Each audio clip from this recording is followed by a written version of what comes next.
Hello, friends. Did you know that nearly 80% of those who watch my videos aren't subscribed? If you enjoy the content, I'd truly appreciate it if you hit that subscribe button. It helps a lot. Also, don't forget to leave a like and share your thoughts in the comments. Your interaction not only supports the channel's growth, but also helps these stories reach more people. Thank you all for being here. By the way, where are you watching from? Let me know in the comments.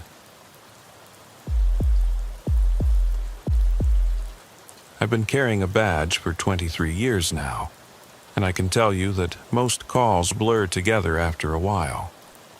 Domestic disturbances, fender benders, kids spray painting bridges, they all start to feel like variations on the same theme. But there's one call that still sits with me, heavy as a stone in my chest. It was a welfare check, simple as that. At least, that's what dispatch told us. It was October of 2019. I remember because the leaves were just starting to turn, and there was that first real bite of autumn in the air. I was working nights then, partnered with Officer Julie Martinez. She was maybe 6 years in, good instincts, didn't talk your ear off during the long stretches between calls. We'd been cruising the quieter neighborhoods on the east side when dispatch crackled through around 2:47 a.m. Unit 23, we have a welfare check requested at 1247 Maple Grove Circle. Caller reports concern for elderly neighbor who hasn't been seen in several days. Mail piling up, newspapers not collected. Martinez picked up the radio. Copy that, dispatch. Unit 23, responding to 1247 Maple Grove Circle. 10-4, Unit 23. Caller is Mrs. Dorothy Henley, 1251 Maple Grove Circle. She's waiting for your arrival. I knew the area. Maple Grove Circle was one of those curved suburban streets where the houses all looked like they'd been stamped from the same mold back in the 70s. Ranch-style homes with small front yards, attached garages, the kind of place where people knew their neighbors' names and left their doors unlocked, or used to anyway. The drive took us about 12 minutes. Not much traffic that time of night, just the occasional late-shift worker heading home or some kid testing curfew. Martinez drummed her fingers on the steering wheel as we turned into the subdivision. The streetlights cast these long shadows between the houses, and I could see jack-o'-lanterns glowing on a few porches. Halloween was still a week away. You ever do a welfare check that actually turned out to be nothing? Martinez asked as we slowed down, looking for house numbers. Few times, I said. Usually it's exactly what it looks like. Person went to visit family, forgot to mention it to the neighbors. Or they're sick, stayed inside a few days. But sometimes it's not. We pulled up in front of 1247. The house was dark except for a porch light that flickered like it had a loose connection. I could see what Mrs. Henley was talking about. There were newspapers scattered on the walkway, and the mailbox was stuffed so full that some envelopes had fallen to the ground. Martinez killed the engine, and we sat there for a moment just taking it in. The house next door, 1251, had lights on in the front window. I could see a woman's silhouette moving behind the curtains. That would be Mrs. Henley, probably watching for us. All right, I said, checking my watch. Let's go talk to the neighbor first, get the details. Mrs. Dorothy Henley was exactly what you'd expect from a concerned neighbor making a welfare check request. Maybe 75, wearing a housecoat and slippers, her gray hair in curlers. She'd been waiting by the door and opened it before we even knocked. "Oh, thank goodness you're here," she said, stepping aside to let us in. "I've been so worried about Eleanor. That's Eleanor Kassler next door. She's lived there for, it must be 15 years now." We followed her into a living room that smelled like lavender and old books. Family photos covered every surface, and a muted television was showing some late-night movie. Martinez took out her notebook. "When did you last see Mrs. Kassler, ma'am?" Martinez asked. "Well, that's just it. I can't remember exactly. I think it was maybe Thursday or Wednesday. She usually waters her plants every morning around 8, and I always wave to her from my kitchen window, but I haven't seen her in days." "And you mentioned mail piling up?" "Yes, and newspapers. Eleanor always brings her paper in right after the delivery boy comes by. She's very particular about that. Says she doesn't want it to get wet if it rains." I was looking out Mrs. Henley's front window at the Kassler house. The porch light was still flickering, but I could see into the front yard clearly enough. There had to be at least 4 or 5 newspapers scattered around, and like she'd said, the mailbox was overflowing.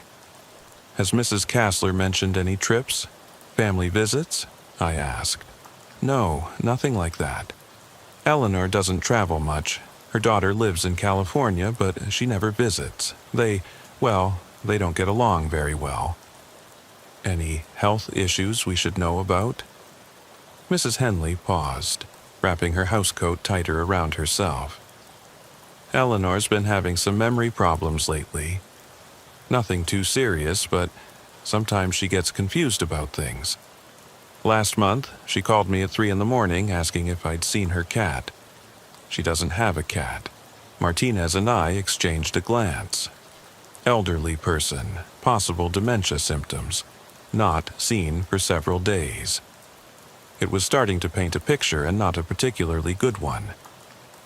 "Any other family, friends who might check on her?" "Not really. Eleanor keeps to herself mostly. She's not the warmest person, if you know what I mean. But she's not a bad neighbor, just private." I stood up, looking toward the window again. "Mrs. Henley, we're going to go check on Mrs. Kassler now. You should probably stay inside until we know what's going on." "Of course, I hope she's all right." As we walked back to our cruiser, Martinez spoke quietly. "What do you think?" "Could be anything. Could be nothing. Could be she fell and can't get up. Could be she wandered off and got lost. I didn't mention what else it could be." Martinez had been doing this long enough to know. We parked in the Kassler driveway and approached the front door. The porch light's flickering was even more annoying up close, casting these stuttering shadows across the welcome mat. I knocked firmly, but not aggressively. When you're doing a welfare check, you don't want to scare someone who might just be sleeping. "Mrs. Kassler, police department, we're here to check on you." Nothing.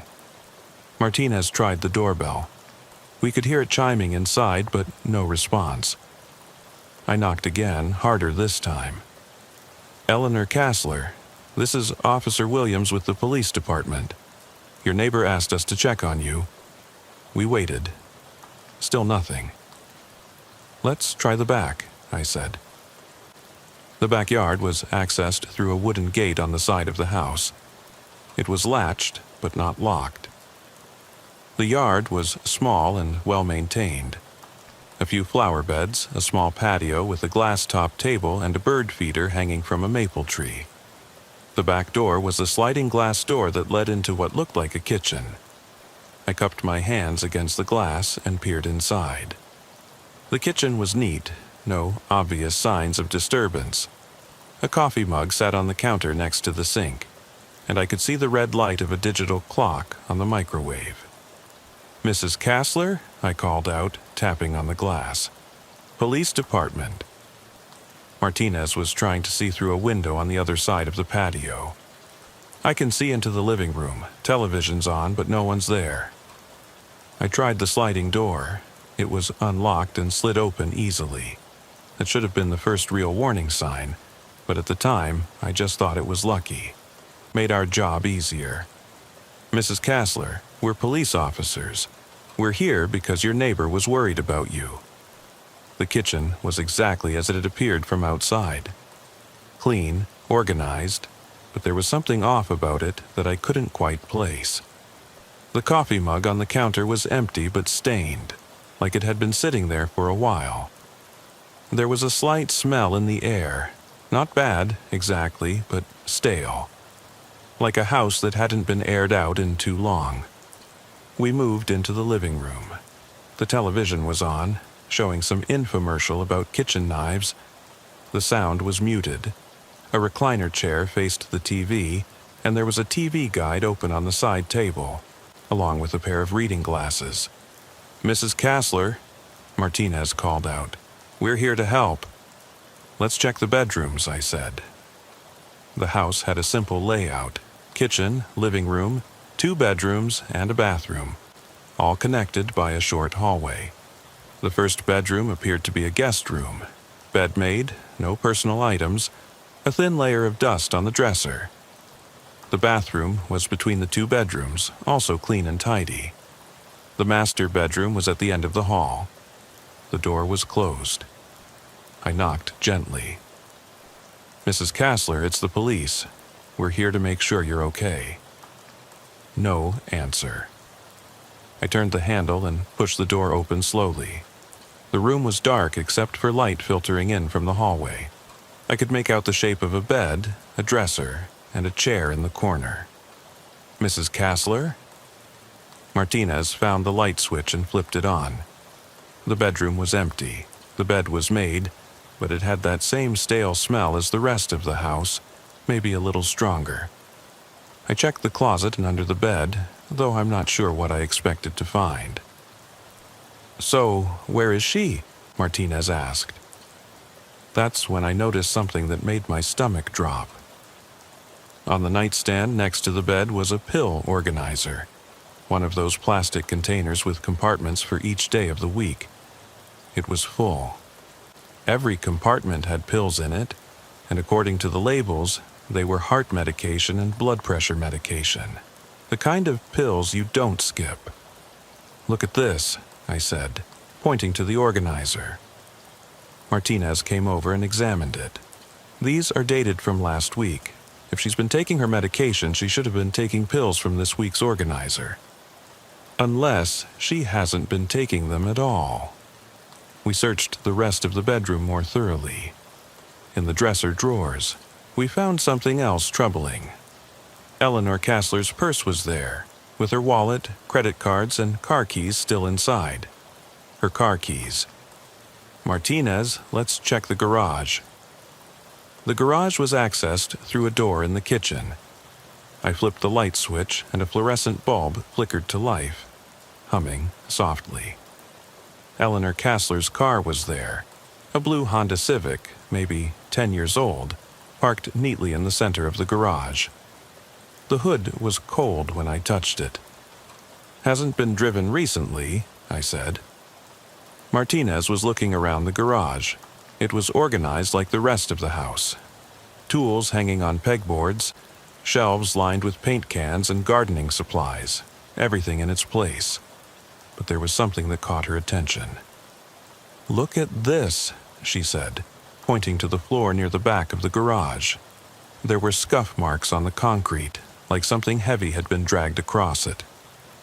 The marks led from the center of the garage toward the back wall, where there was a door that I assumed led to the backyard. I tried the back door. It was unlocked, and it opened onto a small area behind the garage that was hidden from the neighbor's view by a tall privacy fence. The area was mostly empty, except for garbage cans and a garden hose coiled on a hook. "What do you think made those marks?" Martinez asked. I didn't answer right away. I was thinking about the timeline. Mrs. Henley hadn't seen Eleanor for several days, but she couldn't remember exactly when. The pill organizer suggested she hadn't taken her medication in at least a week. The coffee mug in the kitchen looked like it had been sitting there for a while. "We need to call this in," I said. "Request a detective." "You think something happened to her?" "I think we need to treat this as more than a welfare check." We went back inside, and I used my radio to contact dispatch. "Unit 23 to dispatch." "Go ahead, Unit 23. We're at 1247 Maple Grove Circle. Need a detective to respond to our location. Possible missing person. Copy that, Unit 23, Detective Unit en route. While we waited, Martinez and I did another walkthrough of the house, this time more systematically. In the kitchen, I found a calendar on the refrigerator. The last entry was from 2 weeks ago. Doctor appointment 2:30 p.m. Nothing after that. In the living room, I noticed something I'd missed the first time. The TV guide on the side table was open to the previous week's listings, and there was a glass of water on the coffee table, but it was empty except for a ring of residue at the bottom. "Martinez, look at this." She came over and examined the glass. Looks like it's been sitting there for days. Everything in this house feels frozen in time, like she just stopped. The detective arrived about 20 minutes later. Detective Ray Kowalski was a 15-year veteran with the kind of mustache that went out of style in the 80s but somehow looked right on him. He was thorough and methodical, which I appreciated.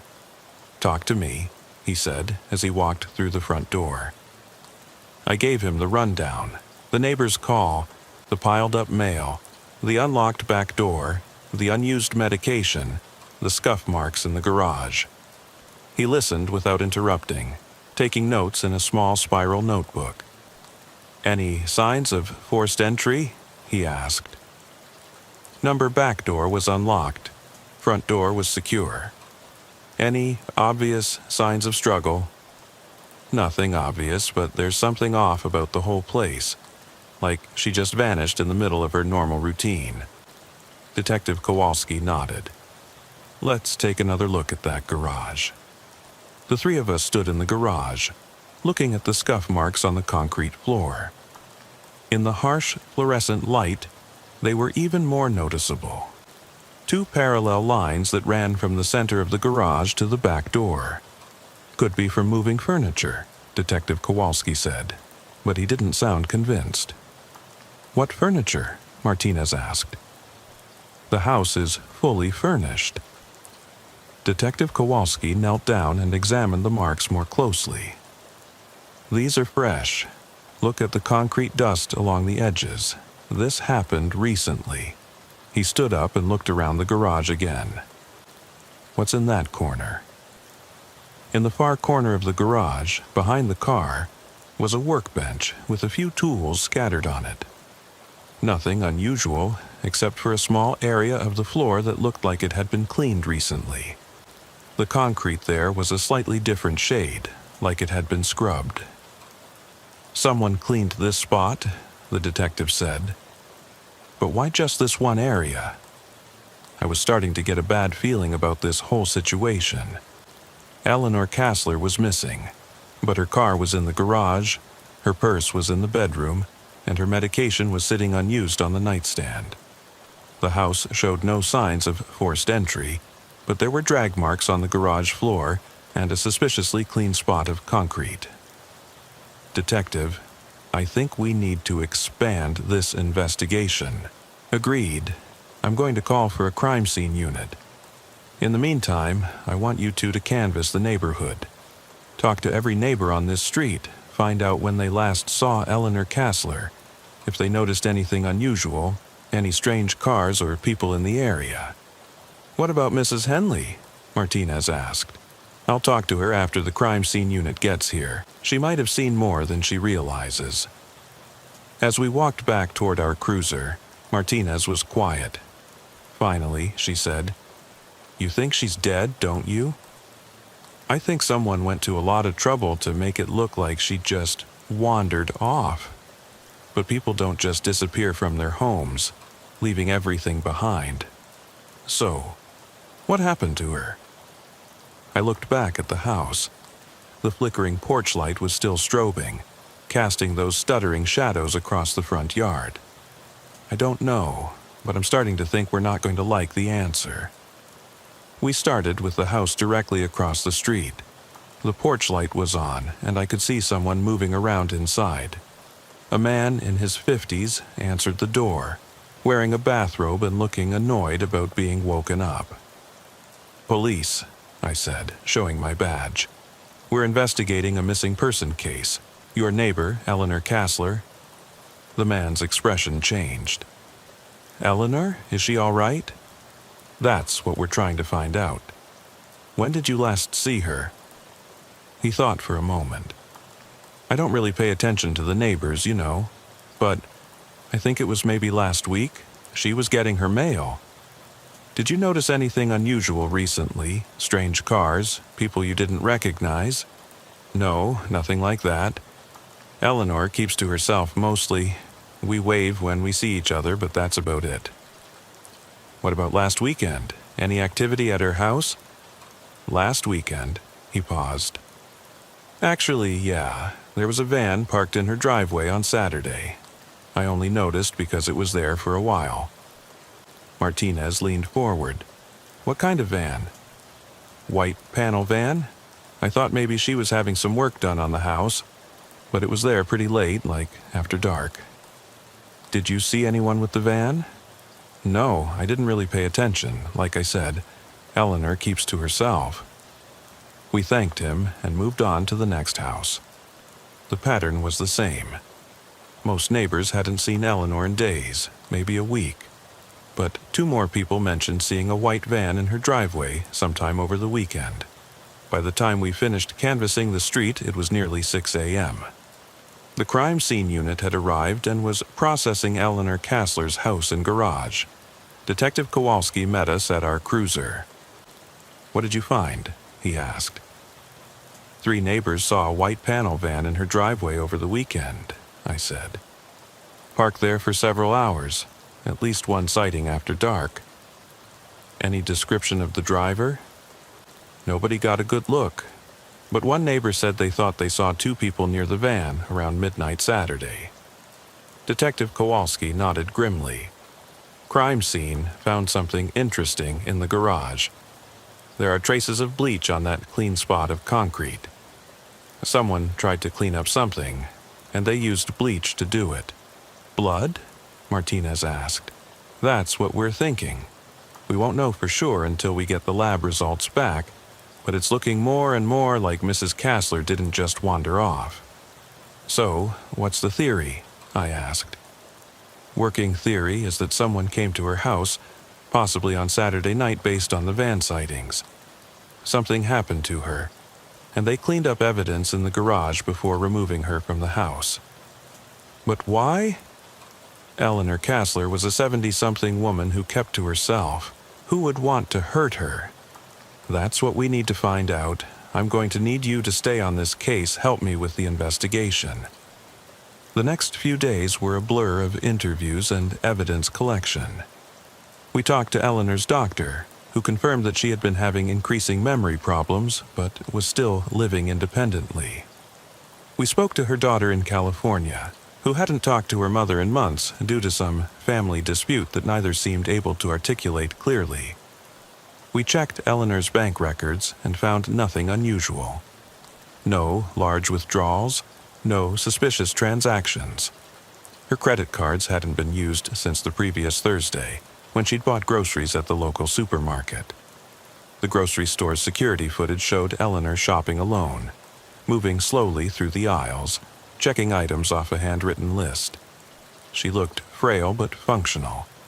The timestamp showed she'd been there at 3:47 p.m. on Thursday. That was the last confirmed sighting of Eleanor Kassler. So, someone took her between Thursday afternoon and Saturday night, Detective Kowalski said as we reviewed the timeline. Question is, who and why? And how did they get her to let them into the house? I added. Remember, there was no sign of forced entry. Maybe she knew them, or maybe they posed as someone she would trust. Like who? Delivery person, repairman, someone from a utility company, or ... Or what? Detective Kowalski looked at me with an expression I'd never seen before. What if it was someone in a uniform? The thought sent a chill down my spine. I'd been a cop long enough to know that people trust uniforms, sometimes more than they should. If someone had shown up at Eleanor's door wearing a police uniform, or an EMT uniform, or even a utility worker's uniform, she would have let them in without question. "We need to check with local companies," I said. "See if anyone had legitimate business at her house that weekend." "Already on it," Detective Kowalski said. "No scheduled repairs, no deliveries, no utility work, nothing." Over the next week, the investigation expanded. We put out a bolo for the white van, but with no license plate number and only a vague description. It was a long shot. We interviewed everyone who had any connection to Eleanor Kassler, her doctor, her pharmacist, her neighbors, the clerk at the grocery store where she shopped. Nothing. It was like she had simply vanished into thin air. But then, on a Tuesday morning about 10 days after the initial welfare check, Detective Kowalski called me at home. "We need to talk," he said. "Something's come up." I met Detective Kowalski at a diner on the outskirts of town. He was already there when I arrived, sitting in a corner booth with a cup of coffee and a manila folder in front of him. He looked like he hadn't slept in days. "What's going on?" I asked, sliding into the booth across from him. "Remember, I told you we put out a BOLO for that white van?" "Yeah." "Well, we got a hit, sort of." He opened the folder and pulled out a photograph. This was taken by a traffic camera on Highway 34, about 15 miles east of town. Saturday night, 11:47 p.m. The photo showed a white panel van driving east on the highway. The license plate was partially obscured by mud, but I could make out a few letters. "We ran the partial plate through the system," Detective Kowalski continued. 3 possible matches. 2 of them are accounted for. One belongs to a plumber who was working a job across town that night, the other to a florist who was at home with his family. "And the third?" "The third is registered to a company called Mercy Medical Transport. They provide non-emergency medical transport for elderly and disabled patients." "Medical transport," I said slowly. "Someone Eleanor would trust. Someone she might let into her house. That's what I'm thinking. But here's the thing. I called Mercy Medical Transport. They say they had no scheduled pickups in our area that weekend, and their van was supposed to be parked at their facility all weekend. So, either they're lying, or someone stole their van, or someone who works for them used it for their own purposes." Detective Kowalski pulled out another document. "I got the employee list from Mercy Medical Transport. 12 employees total, drivers, dispatchers, a couple of EMTs. I want you to help me interview them." "When do we start?" "Now." Mercy Medical Transport operated out of a small office building on the industrial side of town. The building was older, with a parking lot full of potholes and a sign that had seen better days. 3 white vans were parked in the lot, identical to the one in the traffic camera photo. The owner, a man named Frank Delacroix, was cooperative but nervous. He kept wringing his hands and apologizing for things that weren't his fault. "I can't believe one of my vans was involved in something like this," he said as he led us to his office. "We're a legitimate business. We help people." "We're not accusing you of anything, Mr. Delacroix," Detective Kowalski said.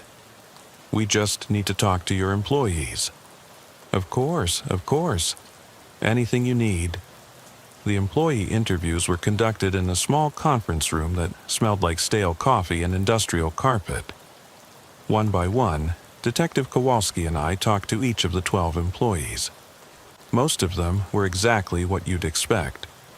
Working-class people trying to make a living in a difficult job, transporting elderly and disabled patients to medical appointments. But there was one who stood out. His name was Marcus Webb, and he was a driver who had been with the company for about 6 months. He was in his 30s, average height, with the kind of bland, forgettable face that would blend in anywhere. But there was something in his eyes. a coldness that made me uncomfortable. "Where were you last Saturday night, Marcus?" Detective Kowalski asked. "Home. Watching TV. Anyone who can verify that?" "I live alone." "What were you watching?" Marcus paused just a fraction too long. "I don't remember. Some movie." "Do you know Eleanor Kassler?" "Never heard of her." "She lived at 1247 Maple Grove Circle." "You sure you've never been to that address?" I'm sure." Detective Kowalski showed him the traffic camera photo. "This is one of your company's vans on Highway 34 last Saturday night. You know anything about that?" Marcus looked at the photo for a long time. "Could be anyone driving it. All our vans look the same." "That's true. But this van was driven by someone who had access to your company's vehicles. Someone who knew how to operate the equipment." "I don't know what you're talking about." The interview continued for another 20 minutes, but Marcus Webb stuck to his story. He didn't know Eleanor Kassler. He was home watching TV on Saturday night, and he had no idea who might have taken one of the company's vans. But there was something about his demeanor that bothered me. He was too calm, too controlled. Most people, when being questioned by police about a missing person case, show some emotion. Concern, curiosity, nervousness. Marcus Webb showed nothing. After the interview, Detective Kowalski and I stepped outside to talk. "What do you think?" he asked. "I think he's lying." "Yeah, me too, but lying about what?" "I don't know, but I think we should keep an eye on him." We started surveillance on Marcus Webb the next day. It was unofficial. Detective Kowalski couldn't justify the overtime for a formal surveillance operation based on a gut feeling. But both of us felt like Webb was hiding something, so we took turns watching him during our off hours. Webb lived in a small apartment complex on the south side of town. The building was maybe 30 years old, with a parking lot full of old cars and a dumpster that looked like it hadn't been emptied in a week. Webb's apartment was on the second floor, with a view of the parking lot and the street beyond. For the first 3 days, he followed the same routine. Up at 6 a.m., coffee at a gas station on the way to work, 8-hour shift driving patients to medical appointments, home by 7 p.m., didn't leave again until the next morning. But on Thursday night, something changed. I was parked across the street from Webb's apartment building, drinking coffee from a thermos and trying to stay awake, when I saw him come out of the building at 11:30 p.m. He was dressed in dark clothes and carrying a small bag. He got into his personal car, a beat-up sedan that looked like it should have been scrapped years ago, and drove away. I followed him, keeping my distance. Webb drove east out of town toward the highway. He was driving carefully, staying at or below the speed limit, signaling for every turn, like someone who didn't want to be pulled over. After about 20 minutes, he turned off the highway onto a rural road that I didn't recognize. The road was narrow and dark, with no streetlights and thick woods on both sides. I had to drop back further to avoid being spotted. Webb's car eventually turned into what looked like an abandoned industrial complex. There were several buildings, all dark and empty-looking. I parked on the road and watched as Webb got out of his car and walked toward one of the buildings. The building was maybe 3 stories tall, with broken windows and graffiti on the walls. Webb used a key to unlock a side door and disappeared inside. A few minutes later, I saw a light come on in one of the windows on the second floor. I waited and waited. Webb was inside the building for almost 2 hours. When he finally came out, he was no longer carrying the bag he'd had when he went in. I followed him back to his apartment, but I didn't sleep that night. I kept thinking about that abandoned building, about what Webb might have been doing there for 2 hours in the middle of the night. The next morning, I called Detective Kowalski and told him what I'd seen. "We need to check out that building," he said. Agreed, but we should probably get a warrant. What's our probable cause? Suspicious behavior by a person of interest in a missing person case. That's pretty thin. It's what we have. Detective Kowalski was quiet for a moment. Let me make some calls. See if I can find out who owns that building, whether there's been any other suspicious activity reported there. While he worked on that, I drove back to the industrial complex in daylight. It looked even more abandoned than it had the night before. The buildings were obviously empty, with weeds growing through cracks in the parking lot and rust stains running down the walls. I walked around the building where I'd seen Webb go in. Most of the windows were broken, and the ones that weren't were covered with plywood. But the side door Webb had used looked newer than the rest of the building, and there was a recently installed lock. I was about to leave when I heard something that made my blood run cold. It was faint, but it sounded like someone calling for help. I moved closer to the building, trying to locate the source of the sound. It seemed to be coming from somewhere inside, maybe from the second floor where I'd seen the light the night before. I called Detective Kowalski. I'm at the building.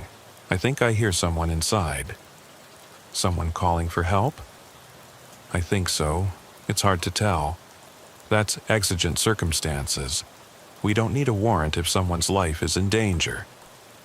I'm going in. Wait for backup. I'm on my way. But as I stood there listening, the sound came again. Weak and desperate. Someone was definitely inside that building and they were in trouble. I couldn't wait for backup. I tried the side door first. It was locked, but it was also old and not particularly sturdy. I put my shoulder into it and felt the frame give way. The door swung open and I stepped inside. The building was dark and smelled like mold and decay. I used my flashlight to navigate through what looked like an old factory floor. Machinery covered in dust and rust, electrical cables hanging from the ceiling, broken glass crunching under my feet. I could hear the sound more clearly now. It was definitely someone calling for help, and it was coming from upstairs. I found a staircase and climbed carefully, testing each step before putting my full weight on it. The second floor was laid out differently than the first. Smaller rooms, like offices or storage areas. I could see light coming from under a door at the end of the hallway. "Hello," I called out. "Police department, is someone there?" The calling stopped. Then, very faintly, I heard a woman's voice. "Help me. Please, help me." I moved toward the voice, my hand on my weapon. The door at the end of the hallway was partly open, and I could see that the room beyond was lit by a battery-powered lantern. I pushed the door open and stepped inside. Eleanor Kassler was there. She was sitting in a chair in the center of the room, her hands tied behind her back. She was alive, but she looked terrible. Thin, pale, with dark circles under her eyes. She'd obviously been there for days. "Mrs. Kassler," I said, moving toward her. "Are you hurt?" She looked at me with confusion and fear. "Who are you?" "I'm Officer Williams. I'm with the police. We've been looking for you." "Police?" She started to cry. "I don't understand what's happening. This man, he came to my house. He said he was taking me to the hospital, but then he brought me here." I was untying her hands when I heard footsteps in the hallway. Heavy boots, moving quickly. "Mrs. Kassler, we need to get you out of here," I said urgently. But it was too late. Marcus Webb appeared in the doorway, and he was holding a gun. "Step away from her," he said calmly. I raised my hands but didn't move. "Marcus, you don't want to do this. You shouldn't have come here alone. Detective Kowalski knows where I am. He's on his way." Webb smiled, but it was a cold, empty expression. "No, he's not. I've been monitoring police radio frequencies. No one's coming." "Why are you doing this, Marcus?" "What do you want with Mrs. Kassler?" It's not about what I want, it's about what she has. What are you talking about? Eleanor spoke up, her voice weak but angry. He thinks I have money. He keeps asking me about my bank accounts, my investments. But I don't have any money. I live on Social Security. Webb's expression darkened. You're lying. I know you have money. I've seen your house, your car. You're hiding it from me. I'm telling you the truth, Eleanor said. I don't have any money. I could see Webb's grip tightening on the gun. He was getting frustrated, and frustrated people with guns make bad decisions. Marcus, listen to me, I said, trying to keep my voice calm. This has gone too far. Mrs. Kassler needs medical attention. Let me call an ambulance. Shut up. Webb's voice was sharper now. You don't understand. I've been watching her for months, following her routine, learning her habits. She has to have money somewhere. Following her? Eleanor's voice was barely a whisper. That's right, Eleanor. Every Thursday when you went to the grocery store. Every morning when you watered your plants. I knew everything about you before I ever knocked on your door. The pieces were starting to fall into place. Webb worked for a medical transport company, which gave him access to information about elderly patients. He would have known who lived alone, who might be vulnerable, who might have assets worth stealing. How many others? I asked. Webb looked at me with that same cold smile. Others? How many other people have you done this to? You think Eleanor's the first? She's just the first one who wouldn't cooperate? My stomach dropped. What happened to the others? They were smarter than Eleanor. They told me where their money was. And then what? Webb didn't answer, but his expression told me everything I needed to know. You killed them. I didn't want to, but they could identify me. They knew who I was. Eleanor started crying again. Oh God, oh God. I was trying to think of a way out of this situation. Webb was standing in the doorway, blocking the only exit. He had a gun pointed at me, and Eleanor was too weak to run. Even if I could overpower Webb, there was a good chance Eleanor would get hurt in the struggle. Marcus, you're making this worse for yourself, I said.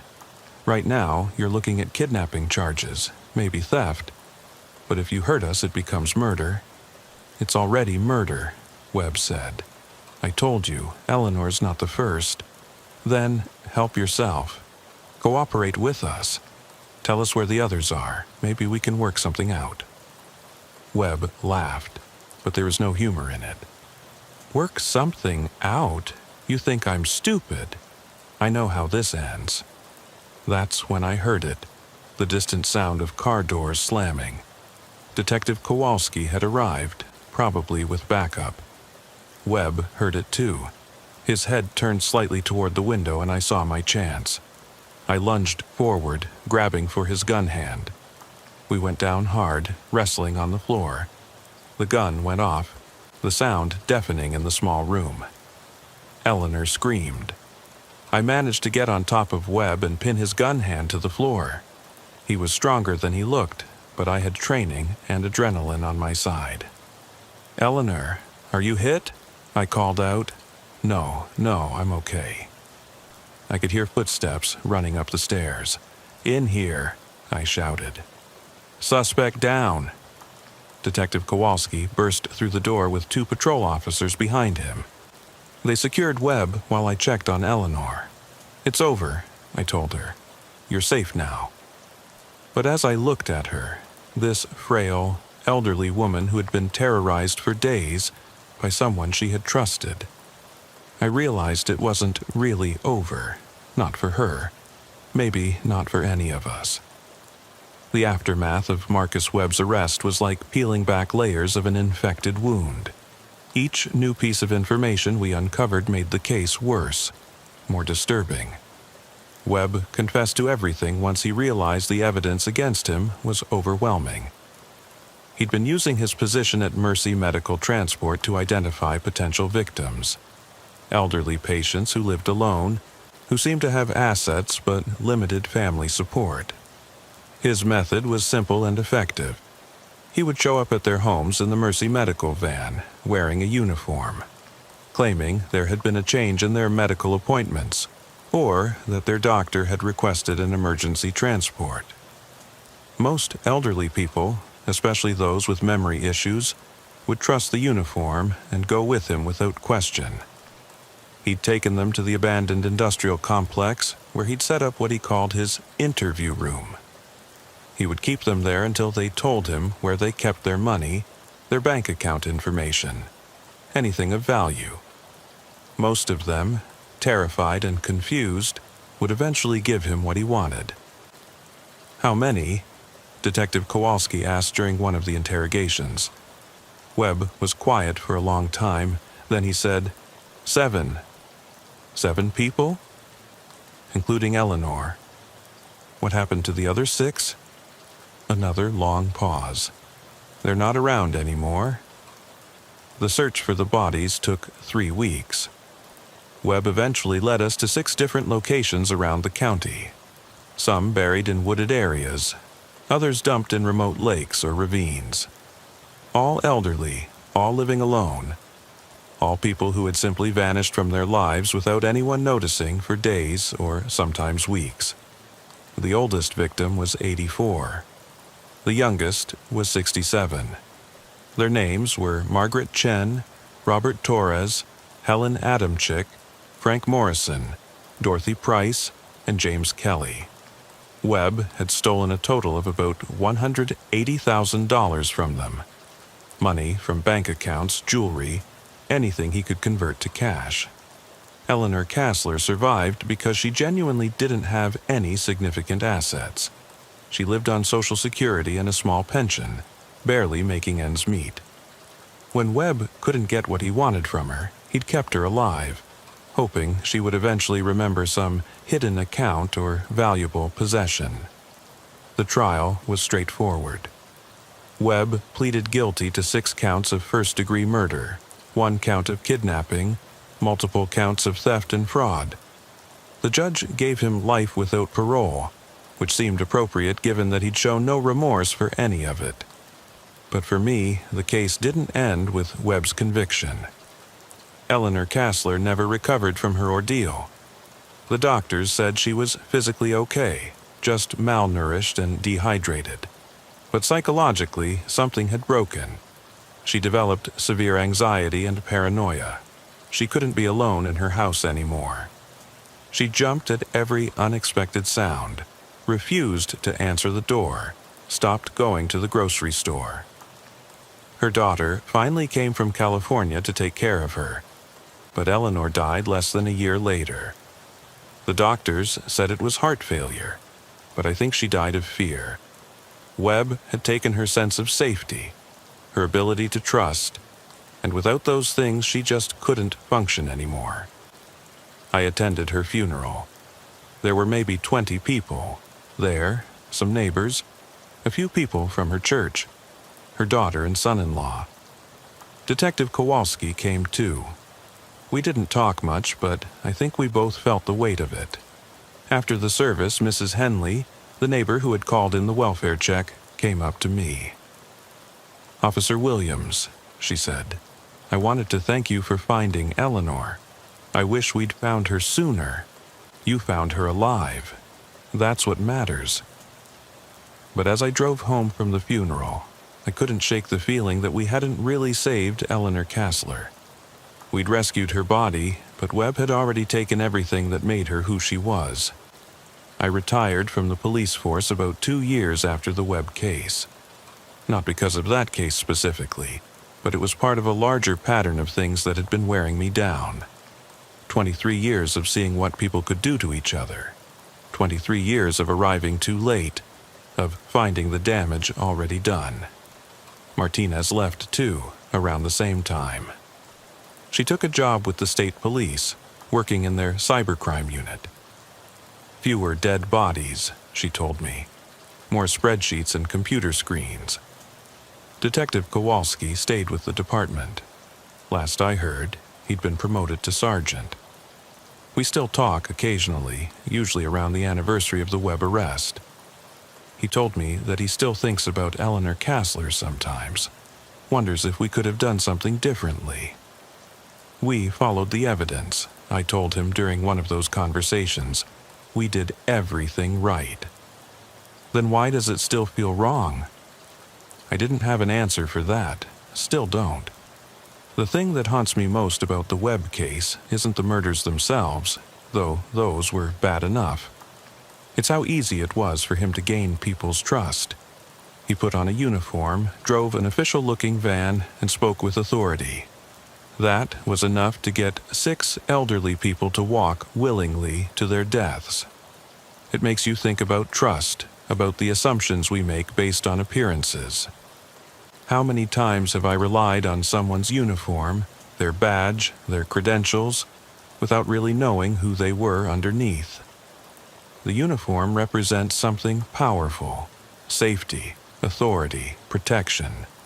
But it's just fabric and metal. The person wearing it could be anyone. I think about that sometimes when I see police officers now. Most of them are good people trying to do a difficult job, but some of them aren't. And the uniform makes it almost impossible to tell the difference until it's too late. Webb understood that. He weaponized the trust that people place in uniforms, in official vehicles, in the symbols of authority and protection. He turned that trust into a tool for predation. That's why I can't let go of this case even now, because it changed how I think about the badge I wore for 23 years. It changed how I think about the trust people placed in me because of that badge. Webb was sentenced to life in prison, but in a way, he got what he wanted. He destroyed something fundamental: the belief that uniforms and badges and official procedures meant safety. He proved that the very symbols we use to represent protection can be turned against us. The really disturbing part is that Webb wasn't unique. After his arrest, I started paying attention to similar cases around the country. People impersonating police officers, EMTs, utility workers, anyone whose uniform or credentials would get them inside people's homes. It happens more often than you'd think. The FBI estimates that there are dozens of active cases at any given time involving people who use false authority to commit crimes. Most of them don't go as far as Webb did, but the basic principle is the same. Exploit trust, exploit the assumptions people make about uniforms and official procedures. I live in a different town now, about 2 hours away from where I used to work. It's smaller, quieter. The kind of place where people still leave their doors unlocked and trust their neighbors. Or, at least, they used to. A few months ago, I was at the grocery store when I overheard a conversation between 2 elderly women. They were talking about a man who had come to one of their doors, claiming to be from the gas company, saying he needed to check for a leak. "Did you let him in?" one of them asked. "No," the other replied. "Something about him didn't seem right. He had a uniform and everything, but I don't know. I called the gas company instead. They said they hadn't sent anyone." I wanted to tell her she'd made the right choice. I wanted to tell her about Marcus Webb, about how easy it is for someone to put on a uniform and become whoever they want to be. But I didn't. I just paid for my groceries and left. But it made me think about Eleanor Kassler again, about how she'd opened her door to Webb because he was wearing a uniform and driving an official-looking van, about how that simple act of trust had cost her everything. Sometimes I wonder what would have happened if Mrs. Henley hadn't called in that welfare check. How long would Webb have kept Eleanor alive? How long before he gave up on finding money that didn't exist and decided to eliminate the only witness to his crimes? Or maybe he never would have killed her. Maybe he would have kept her indefinitely, hoping she would eventually remember some hidden asset. Maybe she would have died in that abandoned building, forgotten and alone. The thought keeps me awake sometimes. I think about all the other Eleanor Kasslers out there, elderly people living alone, trusting the uniforms and badges and credentials that show up at their doors. Most of the time, those uniforms represent the people they're supposed to represent. Most of the time, trust is rewarded with genuine help and protection, but not always. Webb taught me that the uniform is just a costume. The badge is just a piece of metal. The real test of someone's character isn't what they're wearing, but what they do when no one is watching, when there are no consequences, when they have power over someone vulnerable. The scariest part of the Webb case wasn't the murders themselves. It was how normal he seemed, how easily he fit into the role of helpful medical transport driver. His co-workers liked him. His supervisors thought he was reliable. Even during our investigation, before we knew what he'd done, he came across as just another working guy trying to make a living. Evil doesn't always announce itself. Sometimes it wears a uniform and speaks politely and offers to help. Sometimes it drives an official-looking van and carries legitimate-seeming credentials. Sometimes it knocks on your door at night and asks you to trust it. I'm telling you this story because I think it's important for people to know. Not to make you paranoid or distrustful, but to make you careful. To make you think twice before automatically trusting someone just because of what they're wearing or what kind of vehicle they're driving. Eleanor Kassler trusted a uniform, and it cost her everything. 6 other people made the same mistake, and it cost them their lives. But Eleanor's story isn't just about her. It's about all of us who wear uniform, who carry badges, who ask for people's trust based on symbols and credentials rather than character. It's a reminder that trust is a responsibility, not a right. Every time someone opens their door to a police officer, every time someone gets into an ambulance, every time someone trusts a uniform, they're making themselves vulnerable. Most of the time, that trust is justified. The uniform represents someone who genuinely wants to help and protect.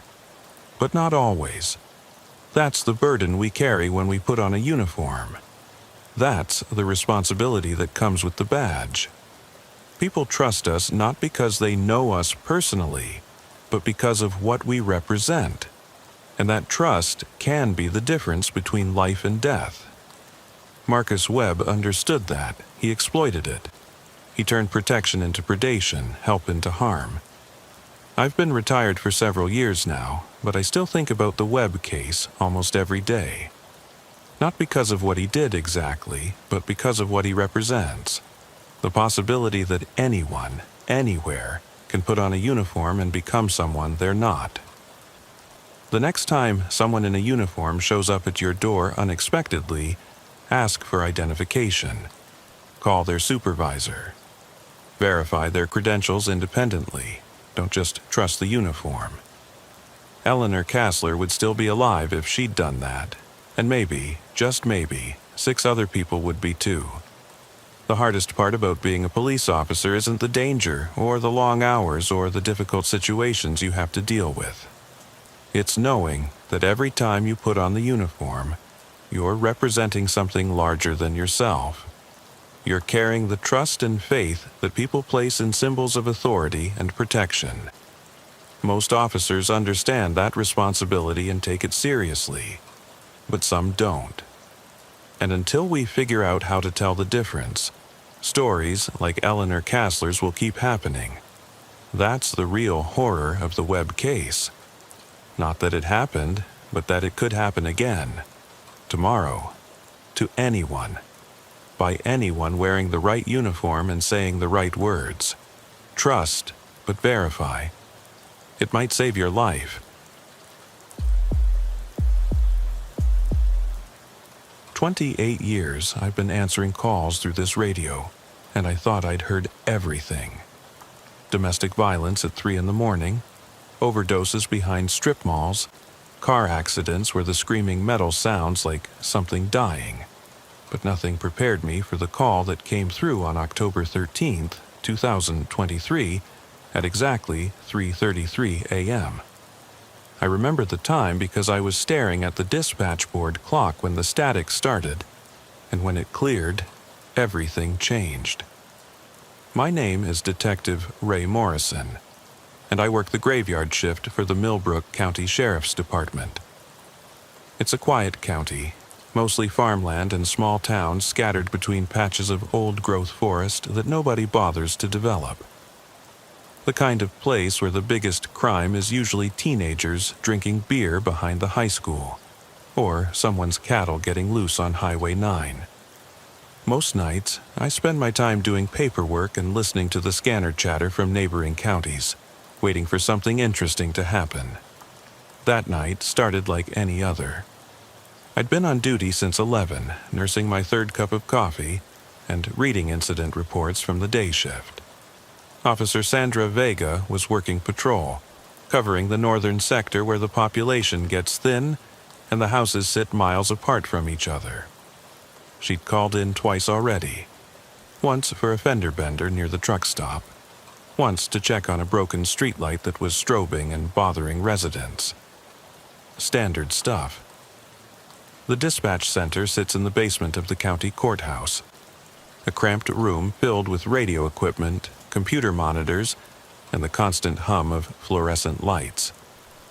I've worked down here so long that I barely notice the smell anymore.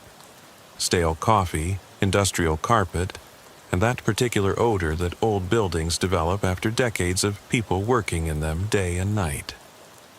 There are 3 dispatch stations, but on the midnight shift, it's usually just me unless something big happens. The radio had been quiet for almost an hour when the static started. At first, I thought it was interference from the storm system that had been moving through the area all week. We'd been getting scattered reports of communication problems, cell towers going down, weird atmospheric conditions affecting radio transmissions. But this static was different. It had a pattern to it, almost like Morse code, but not quite. More like someone tapping their fingers against a microphone in a rhythm that almost made sense but never quite resolved into anything you could understand. I was reaching for the radio to check the frequency when Sandra's voice cut through the interference, but it sounded wrong. Distant and hollow, like she was speaking from the bottom of a well. Dispatch, this is Unit 7. I need backup at 4847 Old Mill Road. Something's not right here. I grabbed the microphone. Unit 7, this is dispatch. What's your situation? I'm at the Hendricks property. Got a call about someone trespassing, but the caller's been dead for 6 years. Static filled the channel again, that same rhythmic pattern. I checked my log. There was no record of any call coming in about the Hendricks property. No record of any call at all for the past hour and 15 minutes. Unit 7, repeat your last transmission. I show no record of a trespassing call. Dispatch, I'm telling you, Mrs. Ruth Hendricks called in 20 minutes ago reporting someone walking around her property with a flashlight. She gave me her address as 4847 Old Mill Road. But Ray, Mrs. Hendricks, died in a car accident in 2017. I remember because I worked that crash. The coffee cup in my hand suddenly felt too heavy. I set it down carefully, my mind racing through possibilities. Sandra had been on the force for 8 years. Good officer. No history of psychological problems or substance abuse. She wasn't the type to make up stories or let stress get to her. But she was claiming she'd received a call from a dead woman. Unit 7, are you certain about the caller identification? Ray, she knew my name. She called me Officer Vega and said she'd met me before. She sounded exactly like I remember her voice from when I used to patrol this area 6 years ago. Same accent, same way of speaking. She said there was a man with a flashlight walking around her back pasture, and she was scared. I pulled up the county records database and searched for Ruth Hendricks. The file came up immediately. Age 73 at time of death, lived alone at 4847 Old Mill Road. died when her car went off the bridge during an ice storm in February 2017. No surviving family. Property had been empty since her death, tied up in probate court because she died without a will. Unit 7, the property has been vacant since 2017. Are you sure you're at the right address? I'm looking at the mailbox right now.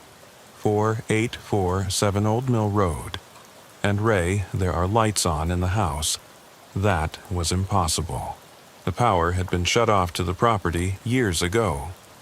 The county had been trying to sell it to cover back taxes, but the house was in bad shape and nobody wanted to buy a place where someone had died. I'd driven past it myself maybe 6 months ago, and it had looked abandoned. Broken windows, weeds growing up through the porch. That particular look of emptiness that houses get when nobody's lived in them for too long. Unit 7. Describe what you're seeing. Lights in the front windows. Warm yellow light, like someone's home. The driveway looks like it's been maintained. No weeds or potholes. There's even a car in the driveway. Looks like an old Buick, maybe from the 80s or 90s. Blue or dark green, hard to tell in this light. I felt something cold settle in my stomach. Ruth Hendricks had driven a 1987 Buick LeSabre, dark blue. It had been totaled in the accident. Unit 7, I need you to approach the house carefully. Do not enter without backup. I'm sending Unit 12 to your location. Ray, Unit 12 is Tom Bradley, right? He's covering the southern sector tonight. I checked the duty roster. Tom Bradley was indeed working Unit 12, but according to my records, he was supposed to be patrolling the industrial area near the county line, at least 40 minutes away from Old Mill Road. That's correct. Unit 12, respond to 4847 Old Mill Road to assist Unit 7. I waited for Tom's response, but the radio stayed quiet except for that rhythmic static. I tried again. Unit 12, this is dispatch. Please respond. Nothing. Unit 7, I'm not getting a response from Unit 12. Can you wait for backup before approaching the house? Ray, something's happening here. The lights in the house just went out all at once, and I can hear someone screaming. The screaming Sandra described wasn't coming through the radio. It was something she was hearing at the scene, but the way she described it made my skin crawl. She said it sounded like a woman's voice, high and desperate, but it seemed to be coming from inside the house and outside at the same time, like an echo that started before the original sound. Unit 7, get back to your vehicle and wait for backup. Do not approach the house. Ray, the screaming stopped. But now I can see someone moving around inside with a flashlight just like Mrs. Hendricks described. There's definitely someone in there. I was torn between protocol and practicality. By the book, Sandra should wait for backup before investigating a potential breaking and entering. But if someone was actually in the abandoned house, they could be gone by the time help arrived. And if someone was in distress, waiting could make the difference between life and death. Unit 7, use your discretion, but do not enter the house alone. If you see signs of immediate danger to a person, call for additional backup and wait. Copy that. Dispatch. I'm going to try to make contact. I tried raising Unit 12 again, but Tom Bradley wasn't responding. According to the GPS tracker, his unit was showing as being at the county garage, which didn't make sense. Officers don't return to the garage during their shift unless there's a mechanical problem, and Tom hadn't reported any issues. I called Tom's cell phone directly. It went straight to voicemail. Then I tried calling the sheriff, but his phone was busy. I tried the night supervisor, but his phone just rang and rang. I was starting to feel like I was the only person left in the county, sitting in this basement room with my radio and my growing sense that something was very wrong. Dispatch Unit 7. I'm at the front door of the house. I can hear movement inside, sounds like furniture being moved around. I'm going to announce myself. Copy, Unit 7. I listened as Sandra's voice became more distant, like she was moving away from her radio. I could hear her shouting through the static, "Police! Anyone inside the house, come to the front door with your hands visible." The response came back through the radio in Sandra's voice, but she sounded shaken. "Ray," someone answered me, a woman's voice from inside the house. She said, "Officer Vega, thank goodness you're here. He's in the back room, and I can't get him to leave." "Unit 7, did she identify herself?" "She said she was Ruth Hendricks and that this was her house." "Ray, I don't know what to do here. Either someone is pretending to be a dead woman, or what, Unit 7? Or I'm losing my mind." The static on the radio was getting worse, that rhythmic pattern becoming more pronounced. It almost sounded like breathing now, slow and deliberate. I decided to break protocol and leave the dispatch center to drive out to Old Mill Road myself. I couldn't reach any other units. Sandra was dealing with something I couldn't explain, and sitting in this basement listening to the static was making me feel like I was going crazy too. I locked up the dispatch center and headed for my patrol car.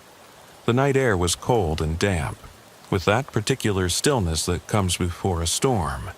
The parking lot behind the courthouse was empty, except for my car and one other vehicle I didn't recognize, a dark sedan with no license plates. I made a mental note to check on it when I got back. But right now, Sandra needed backup more than I needed to worry about a suspicious car.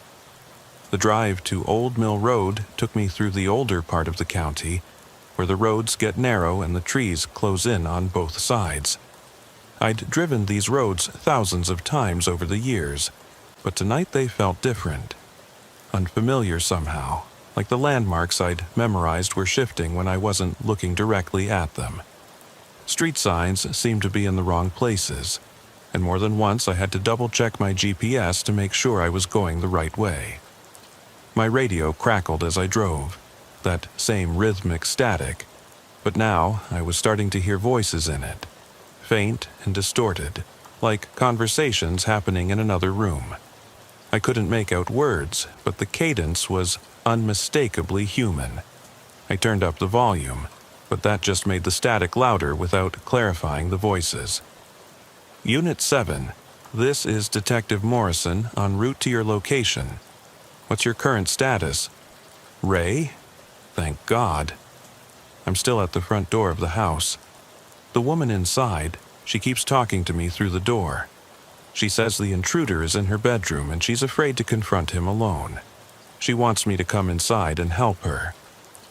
"Unit 7, do not enter that house. I'm 5 minutes out." "Ray," she sounds so scared. And she knows things about the area, about people who used to live here. She mentioned the Kowalski family that used to live down the road, said she was worried about their daughter who's been having problems at school. But the Kowalskis moved away 3 years ago, and their daughter would be in college by now. That detail hit me harder than it should have. I remembered the Kowalski family. Nice people, had a daughter who was maybe 14 when they moved away. How would someone pretending to be Ruth Hendricks know about neighbors who had moved away years after her death? "Unit 7, maintain your position outside the house. Do not engage with the voice inside." "Ray, something's wrong with my radio. I'm getting interference and I keep hearing other voices. It sounds like dispatch calls, but not from our department. Different call signs, different protocols." I was hearing it too. Underneath the static, I could make out fragments of radio transmissions that didn't match our department's procedures. Call signs I didn't recognize. References to streets that didn't exist in our county. It was like our radio was picking up transmissions from somewhere else entirely. "Unit 7, I'm experiencing the same radio interference. Stay focused on the situation at hand." I turned onto Old Mill Road and immediately saw Sandra's patrol car parked in the driveway of 4847. But what I saw beyond it made me pull over and sit for a moment, trying to process what I was looking at. The house was exactly as Sandra had described. Lights on in the windows, warm yellow light that suggested someone was home and comfortable. The driveway was clean and well maintained, with no sign of the years of neglect I expected. And there was indeed a dark blue Buick parked near the house, looking like it had been driven recently. But I knew this house. I'd driven past it 6 months ago and it had been obviously abandoned. Broken windows, collapsed porch roof, weeds growing through the foundation. Now, it looked like someone had been maintaining it carefully for years. I got out of my car and walked toward Sandra's unit. She was standing near the front door of the house, her flashlight in one hand and her radio in the other. When she saw me approaching, the relief on her face was obvious. "Ray, I've never been so glad to see anyone in my life. This whole situation is..." She gestured toward the house. "It's not possible, but it's happening." "What's the current status?" The woman inside, she's still talking to me. She keeps asking me to come in and help her with the intruder. "But Ray, look at this house. Look at it and tell me, this is the same property that's been empty for 6 years." I looked. The house was a modest ranch-style home, probably built in the 1960s with white siding and green shutters. The porch light was on and I could see warm light coming from the front windows. There was a small garden beside the front steps with flowers that looked like they'd been recently watered. A newspaper lay on the front porch, as if it had been delivered that morning. "This isn't possible," I said. "I know, but Ray, there's more." I called in the license plate on the Buick. It comes back registered to Ruth Hendricks, expired registration from 2017. But the car looks like it's been driven recently. No dust, no weather damage. As if responding to our conversation, a voice came from inside the house. It was muffled but clearly audible. An elderly woman speaking with the kind of accent common to people who'd lived in this area their whole lives. "Officer Vega? Are you still out there? Please, I really need your help. He's being very aggressive and I'm afraid he might hurt me." Sandra looked at me with an expression I'd never seen on her face before. Fear mixed with confusion and something else. A kind of desperate hope that there was a rational explanation for what we were experiencing. "Ray, what do I do? If there's really someone in there who needs help, but if there's not, if this is some kind of hallucination or psychological break..." The voice from inside the house spoke again, closer to the door now. "I can hear voices out there. Is someone with you, Officer Vega? Please, both of you come in. I have coffee on, and we can figure out what to do about this man in my bedroom." I looked at Sandra, then at the house, then back at Sandra. Everything about this situation violated my understanding of how the world worked. But we were police officers and someone inside was asking for help. "We go in together," I said. "We don't separate. We don't let anyone get between us and the exit. And at the first sign that something's not right, we leave immediately." "Ray, something's already not right, but I agree." We approached the front door together. Sandra knocked firmly. "Mrs. Hendricks, this is Officer Vega with the Sheriff's Department. I have Detective Morrison with me. We're going to come in and help you, but I need you to step away from the door." "Of course, dear. Come right in. The door's unlocked." The front door opened easily, as if it had been recently oiled and maintained. The interior of the house was exactly what you'd expect from an elderly woman's home. Floral wallpaper, furniture that looked like it had been purchased in the 1980s, family photographs on every surface. The air smelled like coffee and something else, something sweet like baking cookies. It was warm and inviting and absolutely impossible.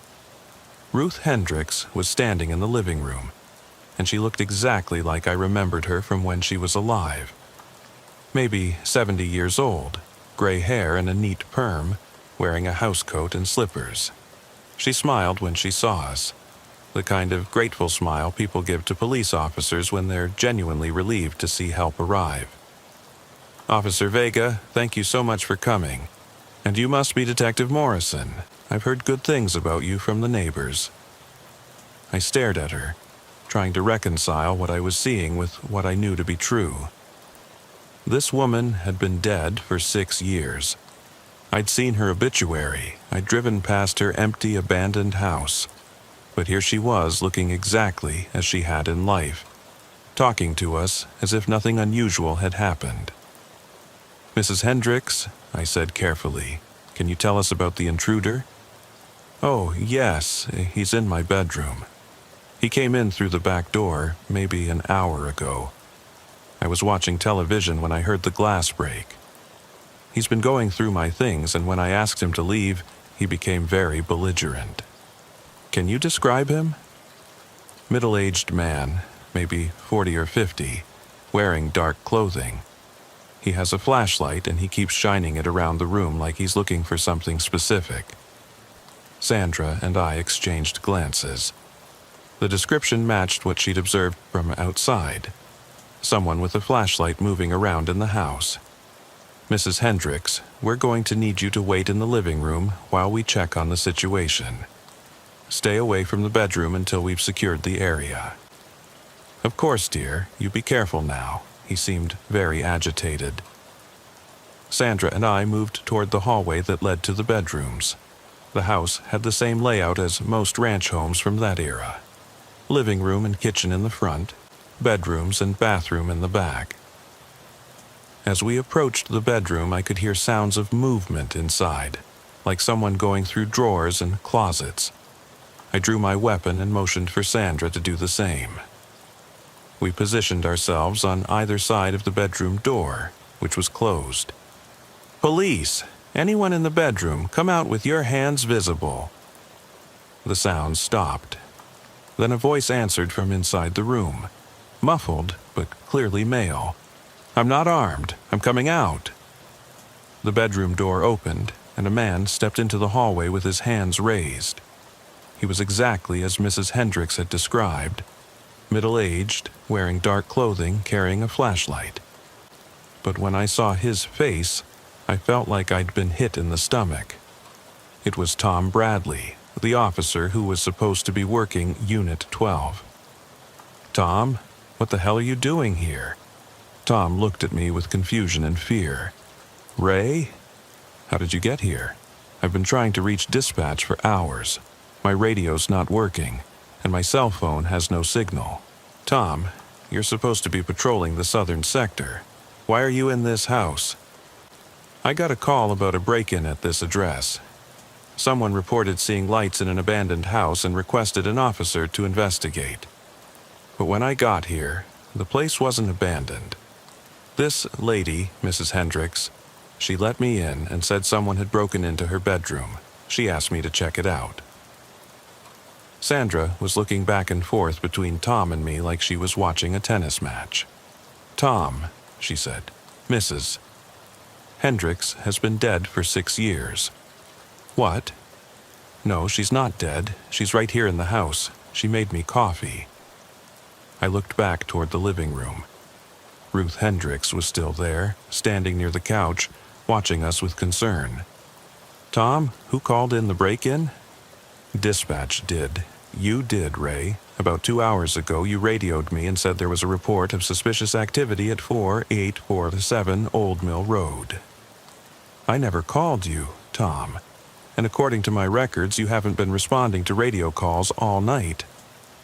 Tom's confusion was obvious and genuine. "Ray, I've been responding to calls all night. I worked a domestic disturbance on Cedar Street, a traffic accident near the interstate, and then this call. I've been checking in with dispatch every hour like always. But I had no record of any of those calls. According to my log, Tom hadn't been heard from since the beginning of his shift. Tom, what time do you think it is right now?" He checked his watch. About 4:15 a.m. I checked mine. It was 4:15 a.m. What day is it? October 13th, 2023. That was correct too. I was starting to feel like I was losing my grip on reality. Tom was responding to calls I hadn't made. Mrs. Hendricks was alive when she should be dead, and we were all standing in a house that should have been empty and abandoned. "Mrs. Hendricks," I called out. "Can you come here for a moment?" She walked over to us, still looking concerned about the situation. "Mrs. Hendricks, what year is it?" 2023, of course. October 13th, to be specific. "And how long have you lived in this house?" "Oh, about 15 years now, ever since my husband passed. This is a good neighborhood, very safe. At least it was until tonight." "Mrs. Hendricks, do you remember anything about a car accident, an ice storm in February 2017? She looked puzzled. "Car accident? No, I don't recall any car accident. I'm a very careful driver." I looked at Sandra and Tom, both of whom were staring at me like I was the one who wasn't making sense. "Ray," Sandra said quietly, "maybe we should focus on securing the scene and figure out the rest later." She was right. Whatever was happening here, we had procedures to follow. Someone had reported a break-in, we'd found an intruder in the house, and we needed to sort out the details. "Tom, you're going to need to come with us to clear up this confusion about the dispatch calls." "Of course. But Ray, I don't understand what's confusing about it. I responded to your call." We escorted Tom outside, with Mrs. Hendricks following behind us. In the driveway, I could see all 3 patrol cars. Sandra's Unit 7, my detective car, and Tom's Unit 12. But Tom's car looked different than I remembered. Newer, cleaner, with equipment I didn't recognize. "Tom, when did the department upgrade your unit?" "Upgrade? This is the same car I've been driving for 2 years." I walked over to his patrol car and looked inside. The radio was a model I'd never seen before, with digital displays and features that weren't in our budget. The computer terminal was running software I didn't recognize. Even the seat configuration was different. "Sandra, look at this." She peered into Tom's car and frowned. "This isn't one of our vehicles. I mean, it's got our department markings, but the equipment is all wrong." "Tom, where did you get this car?" "From the motor pool, same as always." "Ray, are you feeling all right?" You're asking me questions like you don't know basic facts about our department. I was about to respond when my radio crackled, but instead of the rhythmic static I'd been hearing all night, there was a clear voice coming through. "All units, this is dispatch. We have reports of 3 patrol cars at 4847 Old Mill Road, but no officers have checked in from that location. Please respond." I grabbed my radio. "This is Detective Morrison. I'm at 4847 Old Mill Road with Officers Vega and Bradley." "Detective Morrison, we show no record of you being dispatched to that location. Please return to the station for debriefing." "Dispatch, who is this? I'm the night dispatcher." "Detective Morrison, this is Sergeant Rodriguez. You've been missing for 3 hours." I felt the ground shift under my feet. Sergeant Rodriguez worked days, not nights. And according to my watch, I'd only been away from the dispatch center for about an hour. "Sarge, what time do you show?" 7:30 a.m., Detective. You were supposed to end your shift at 7 o'clock. I looked at my watch again. It still showed 4:15 a.m. Sandra was listening to the radio conversation, and her face had gone pale. "Ray, something's very wrong here." Tom was looking back and forth between us with growing alarm. "What's wrong? What's happening?" Mrs. Hendricks had been standing quietly on her porch, but now she spoke up. "Officers, I think you should come back inside. There's something I need to show you." Against every instinct I'd developed in 28 years of police work, We followed Mrs. Hendricks back into the house. She led us to the kitchen, where she gestured toward a window that looked out over the backyard. "Look outside and tell me what you see." I looked through the kitchen window and saw what appeared to be a normal backyard. A small lawn, some flower beds, a tool shed, and beyond that, open pasture that stretched to a line of trees in the distance. It was the kind of rural property you'd find anywhere in our county. "I see your backyard, Mrs. Hendricks. Look more carefully, look at the sky." I looked up and felt my stomach drop. The sky was wrong. Instead of the pre-dawn darkness I expected, it was a strange gray color, neither day nor night, and the light that was illuminating everything wasn't coming from any visible source. There was no sun, no moon, no stars, just that diffuse gray light that seemed to come from everywhere and nowhere. "Sandra, Tom, are you seeing this?" They both looked out the window, and I could see the same confusion and fear on their faces that I was feeling. "Mrs. Hendricks," Sandra said, "what is this place?" "This is my home, dear, but I think you figured out by now that it's not quite the same as the world you came from." "What do you mean?" Mrs. Hendricks sat down at her kitchen table and gestured for us to join her.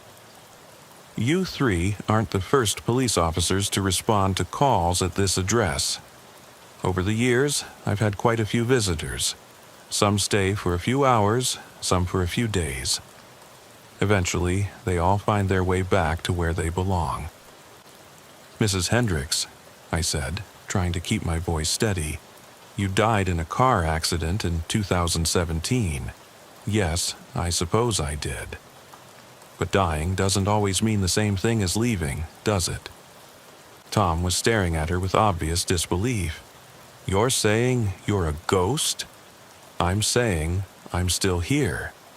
Whether that makes me a ghost or something else, I really couldn't say. I've never been dead before, so I don't have much experience with the proper terminology." She stood up and walked to the coffee pot, pouring 4 cups as if this were a perfectly normal social visit. "The thing is, officers, this place exists in between places. Your radio calls, your dispatch center, your patrol cars, they're all real, but they're real in a space that touches your world without quite being part of it. When you responded to calls tonight, you were responding to real emergencies, but the emergencies were happening here, in this in-between place." "That's impossible," Sandra said. "Is it? Think about your radio tonight, the static, the voices from other departments, the calls that didn't match your records. Think about Detective Morrison's dispatch center, how he couldn't reach anyone else in the department. Think about Officer Bradley's patrol car with equipment that doesn't exist in your department." She was right. Every detail she mentioned had been bothering me, but I'd been too focused on the immediate situation to see the larger pattern. "So, where are we exactly?" I asked. "You're in a place that exists for people who need to be somewhere else. Police officers who die on duty, dispatchers who spend their whole careers listening to other people's emergencies, people who dedicate their lives to helping others. Sometimes they end up here, instead of wherever they're supposed to go next. Are we dead?" "No, I don't think so. I think you're just temporarily displaced. The radio frequencies that connect your world sometimes cross with the frequencies here, and when they do, people can slip from one place to the other without realizing it." Tom set down his coffee cup with shaking hands. "How do we get back?" "The same way you got here, through the radio calls. You respond to the calls, you help whoever needs help, and eventually you find your way back to your own world." "But the calls we've been responding to," Sandra said, "they're not from our department." "No, they're from here, from people who are stuck in this in-between place and need help moving on.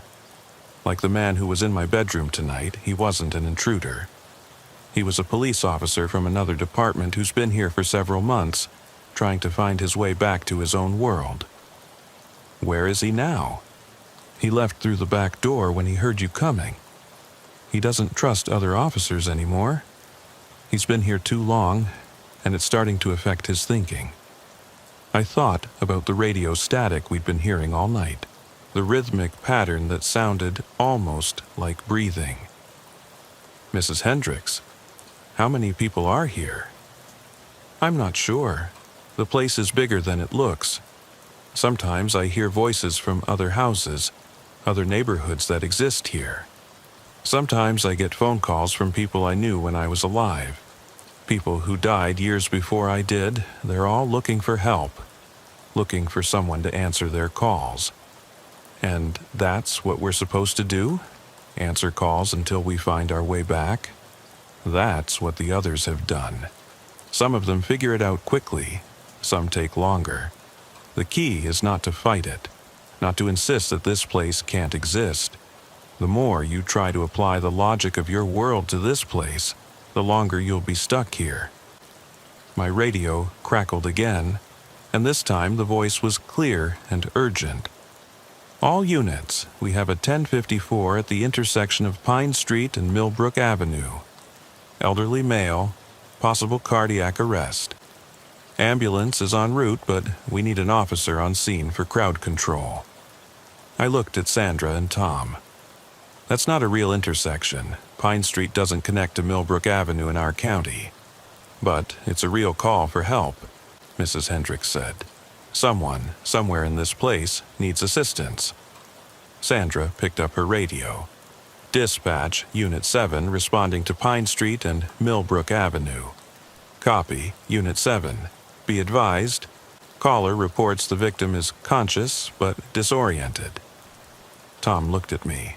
Ray, what do we do? I thought about it. We could stay in Mrs. Hendricks' house, drinking coffee and trying to understand the impossible situation we'd found ourselves in. Or we could do what we'd been trained to do, respond to calls, help people who needed help, and trust that doing our job would eventually lead us back to where we belonged. We answer the call, I said. We do our job.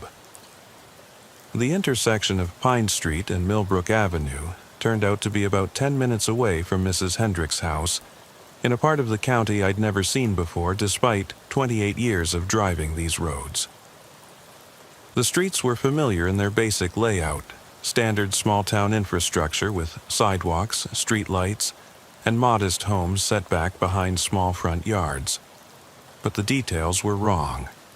Street signs for roads I'd never heard of, businesses that didn't exist in our county. Even the style of architecture was subtly different from what I was used to. When we arrived at the intersection, there was indeed an elderly man lying on the sidewalk, conscious but clearly in distress. A small crowd had gathered around him, maybe 6 or 7 people who looked like ordinary citizens you'd encounter at any emergency scene. The strange thing was that none of them seemed surprised to see 3 patrol cars arrive for what should have been a routine medical call. Sandra took charge of crowd control while Tom and I assessed the situation. The man was probably in his 70s, well-dressed, alert, but obviously in pain. He kept clutching his chest and asking for his wife. "Sir, I'm Detective Morrison with the Sheriff's Department. Can you tell me your name?" "Harold Kessler. Is my wife here?" I was walking to the store when the pain started. "My wife, she'll be worried if I don't come home." "Mr. Kessler, the ambulance is on its way. Can you describe the pain you're experiencing?" "Like someone sitting on my chest. Started suddenly about 10 minutes ago. Standard symptoms of a possible heart attack." I'd worked dozens of similar calls over the years, but as I knelt beside Mr. Kessler, something about the situation felt off. The bystanders were maintaining a respectful distance, but they were watching us with an intensity that seemed unusual. Not the normal curiosity of people watching emergency responders work, but something more focused, like they were waiting for something specific to happen. "Detective," Sandra called out, "the ambulance is here." I looked up and saw an ambulance pulling up to the scene. But like Tom's patrol car, it looked different from the vehicles I was used to seeing. Newer, with equipment and markings I didn't recognize. 2 EMTs got out and approached us with professional efficiency. "What's the situation?" the lead EMT asked. "Elderly male, chest pain, possible cardiac event. He's conscious and alert, but experiencing severe chest pain for approximately 10 minutes. The EMTs began their assessment, but as they worked, I noticed something that made my skin crawl. One of the bystanders, a woman in her 50s wearing a blue jacket, kept staring at me with an expression of recognition. When our eyes met, she smiled and waved as if she knew me personally. "Detective Morrison?" she called out. "It's so good to see you again." I had no memory of ever meeting this woman, but something about her voice was familiar. She approached me with the confident manner of someone who expected to be remembered. "I'm sorry, ma'am, but I don't think we've met." "Oh, but we have. You worked the accident scene when my car went off the bridge. February 14th, 2019. You were so kind to me, stayed with me until the ambulance arrived." February 14th, 2019. I remembered that accident. Valentine's Day, ice storm, a single car accident on the old bridge. But the driver had died at the scene. I'd stayed with the body until the coroner arrived, but there hadn't been anyone to comfort. "Ma'am, I think you might be confused about the details of that accident." "Am I? Or are you confused about which side of the accident you were on?" Before I could process what she meant by that, my radio crackled again.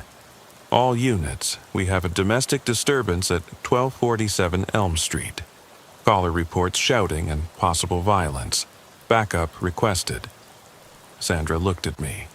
1247 Elm Street. That's the same house number as Mrs. Hendrick's place, just a different street.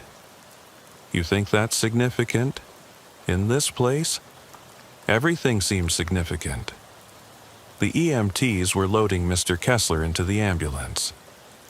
As they prepared to leave, he grabbed my hand. "Detective, thank you for staying with me. But I need to ask you something. My wife, Margaret, have you seen her? She was supposed to meet me at the store. Mr. Kessler will help you locate your wife once you're stable. She's been missing for 3 days now.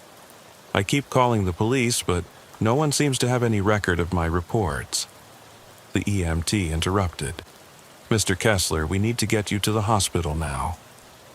As the ambulance pulled away, I thought about what Mr. Kessler had said. Missing wife, police reports with no record. It was starting to sound like a pattern. "Detective Morrison," the woman in the blue jacket said, "you should answer that call on Elm Street. Sarah Chen needs help, and she's been waiting a long time. How do you know the caller's name?" "Because I know Sarah. She's been trapped in that house for weeks, trying to get away from her husband. But every time she calls for help, the officers who respond get confused about the address or lose their way. She's starting to think no one will ever come." Tom had finished dispersing the crowd and rejoined us. "Ray, we should respond to that domestic call." "Agreed, but I want to ask you something first. Do you remember working any calls in the past few months where the details didn't quite add up? Reports that weren't in the system? Addresses that seemed wrong? Witnesses who knew more than they should?" Tom thought for a moment. "Actually, yeah. About 6 weeks ago, I responded to a burglary call at a house that turned out to be empty and had been for sale for months. But the caller had given me specific details about stolen items, and when I got there, I could see evidence that someone had recently been living in the house. Fresh food in the refrigerator, warm coffee on the counter. Did you file a report?" "I tried to, but when I got back to the station, there was no record of the call coming in. My supervisor said I must have misheard the address." Sandra was listening to our conversation with growing alarm. "I've had calls like that too. missing persons who turned out to already be dead, accident scenes where the evidence didn't match the reported circumstances. I always assumed I was making mistakes, getting confused about details. What if we weren't making mistakes? What if we were responding to calls from this place, even before we realized we were here? The woman in the blue jacket was still standing nearby, listening to our conversation. Detective Morrison, you're starting to understand. The boundary between your world and this place isn't as solid as you think. Radio frequencies cross over, calls get mixed up, and sometimes officers respond to emergencies that are happening here instead of there. How long has this been going on? Years, decades maybe. Every police department has stories about calls that don't make sense, reports that disappear, officers who temporarily lose track of time or location. Most people just dismiss them as mistakes or equipment malfunctions. My radio crackled again, more urgent this time. All units, 1247 Elm Street, domestic violence in progress. Caller reports her husband is threatening her with a weapon. Immediate response required. We need to go, Sandra said. As we walked back to our patrol cars, the woman in the blue jacket called out to me one more time. Detective Morrison, when you get to Elm Street, remember that helping Sarah Chen isn't just about her. It's about all the people who are trapped here, waiting for someone to answer their calls. The more calls you answer, the clearer the path back to your world becomes. We drove to 1247 Elm Street in convoy, our 3 patrol cars moving through streets that continued to look familiar, yet wrong. The houses were the right style for our area, but the paint colors were different. The landscaping was subtly off, and the street signs referenced roads I'd never heard of. 1247 Elm Street was a modest 2-story house with a front porch and a small yard. Unlike Mrs. Hendrick's house, this one showed obvious signs of distress. Several windows were broken, the front door was hanging open, and we could hear shouting coming from inside. Female voice calling for help, Sandra noted as we approached the house. Male voice very aggressive, Tom added. We positioned ourselves around the house according to standard domestic violence protocols. Sandra and I approached the front door while Tom covered the back exit. The shouting inside was getting louder and more violent. Police, we're coming in. The front door was unlocked, and we entered with weapons drawn. The living room showed signs of a struggle. Overturned furniture, broken glass, personal belongings scattered across the floor. The shouting was coming from upstairs. Help me! Please, someone help me! He's going to kill me! We climbed the stairs quickly, following the sound of the woman's voice. It was coming from a bedroom at the end of the hallway. The door was closed, but we could hear a man's voice threatening violence. Sarah, open this door right now. You can't hide from me forever. Sandra positioned herself on one side of the door while I took the other. Police, open the door and come out with your hands visible. The man's voice stopped abruptly. Then we heard footsteps moving away from the door. Ma'am, this is the police. Are you injured? I'm okay, but he's got a gun. He's in the closet. Sandra and I entered the bedroom carefully. A woman was crouched behind the bed, and she looked exactly like someone who'd been terrorized for hours. Bruises on her face, torn clothing, obvious fear in her eyes. Ma'am, I'm Officer Vega. You're safe now. Where is the man with the gun? She pointed toward the closet. Abe, in there. He's been drinking all day, and when I tried to leave, he said he'd kill me before he'd let me go. I approached the closet door. Sir, this is Detective Morrison with the Sheriff's Department. Come out of the closet with your hands visible. No response. Sir, we know you're in there. Come out now and no one gets hurt. Still nothing. I opened the closet door quickly, weapon ready. The closet was empty except for clothes and shoes. No sign of anyone hiding inside. Ma'am, there's no one in the closet. Where else might he be? Sarah Chen looked confused. He was just there. I saw him go in there not 5 minutes ago. Sandra was checking under the bed and behind the dresser. Ray, there's nowhere else to hide in this room. Ma'am, what's your husband's name? David Chen. We've been married for 12 years, and he's never been violent before tonight. But he lost his job last week and he's been drinking more and more.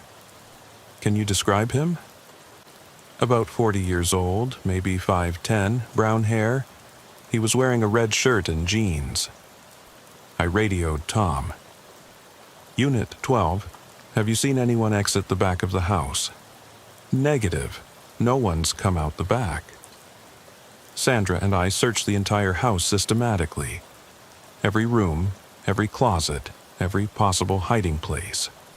The house wasn't large, and there simply wasn't anywhere for a grown man to hide.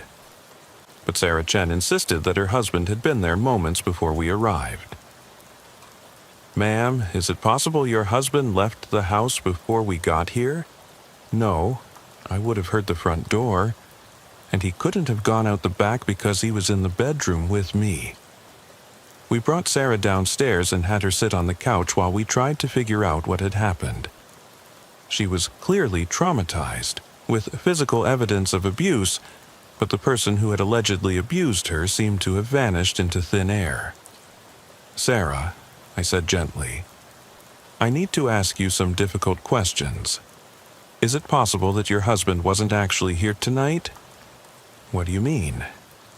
Is it possible that the things you remember happening might not have happened exactly the way you remember them?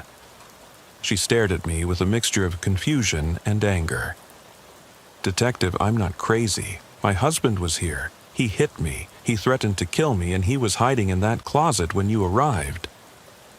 Sandra sat down beside Sarah on the couch. Ma'am, we believe that you experienced something traumatic, but we can't find any sign of your husband being in this house tonight. Then where is he? We don't know, but we're going to help you figure this out. As if summoned by our conversation, my radio crackled again. All units, we have a missing person report. David Chen, age 42, last seen 3 days ago leaving his residence at 1247 Elm Street.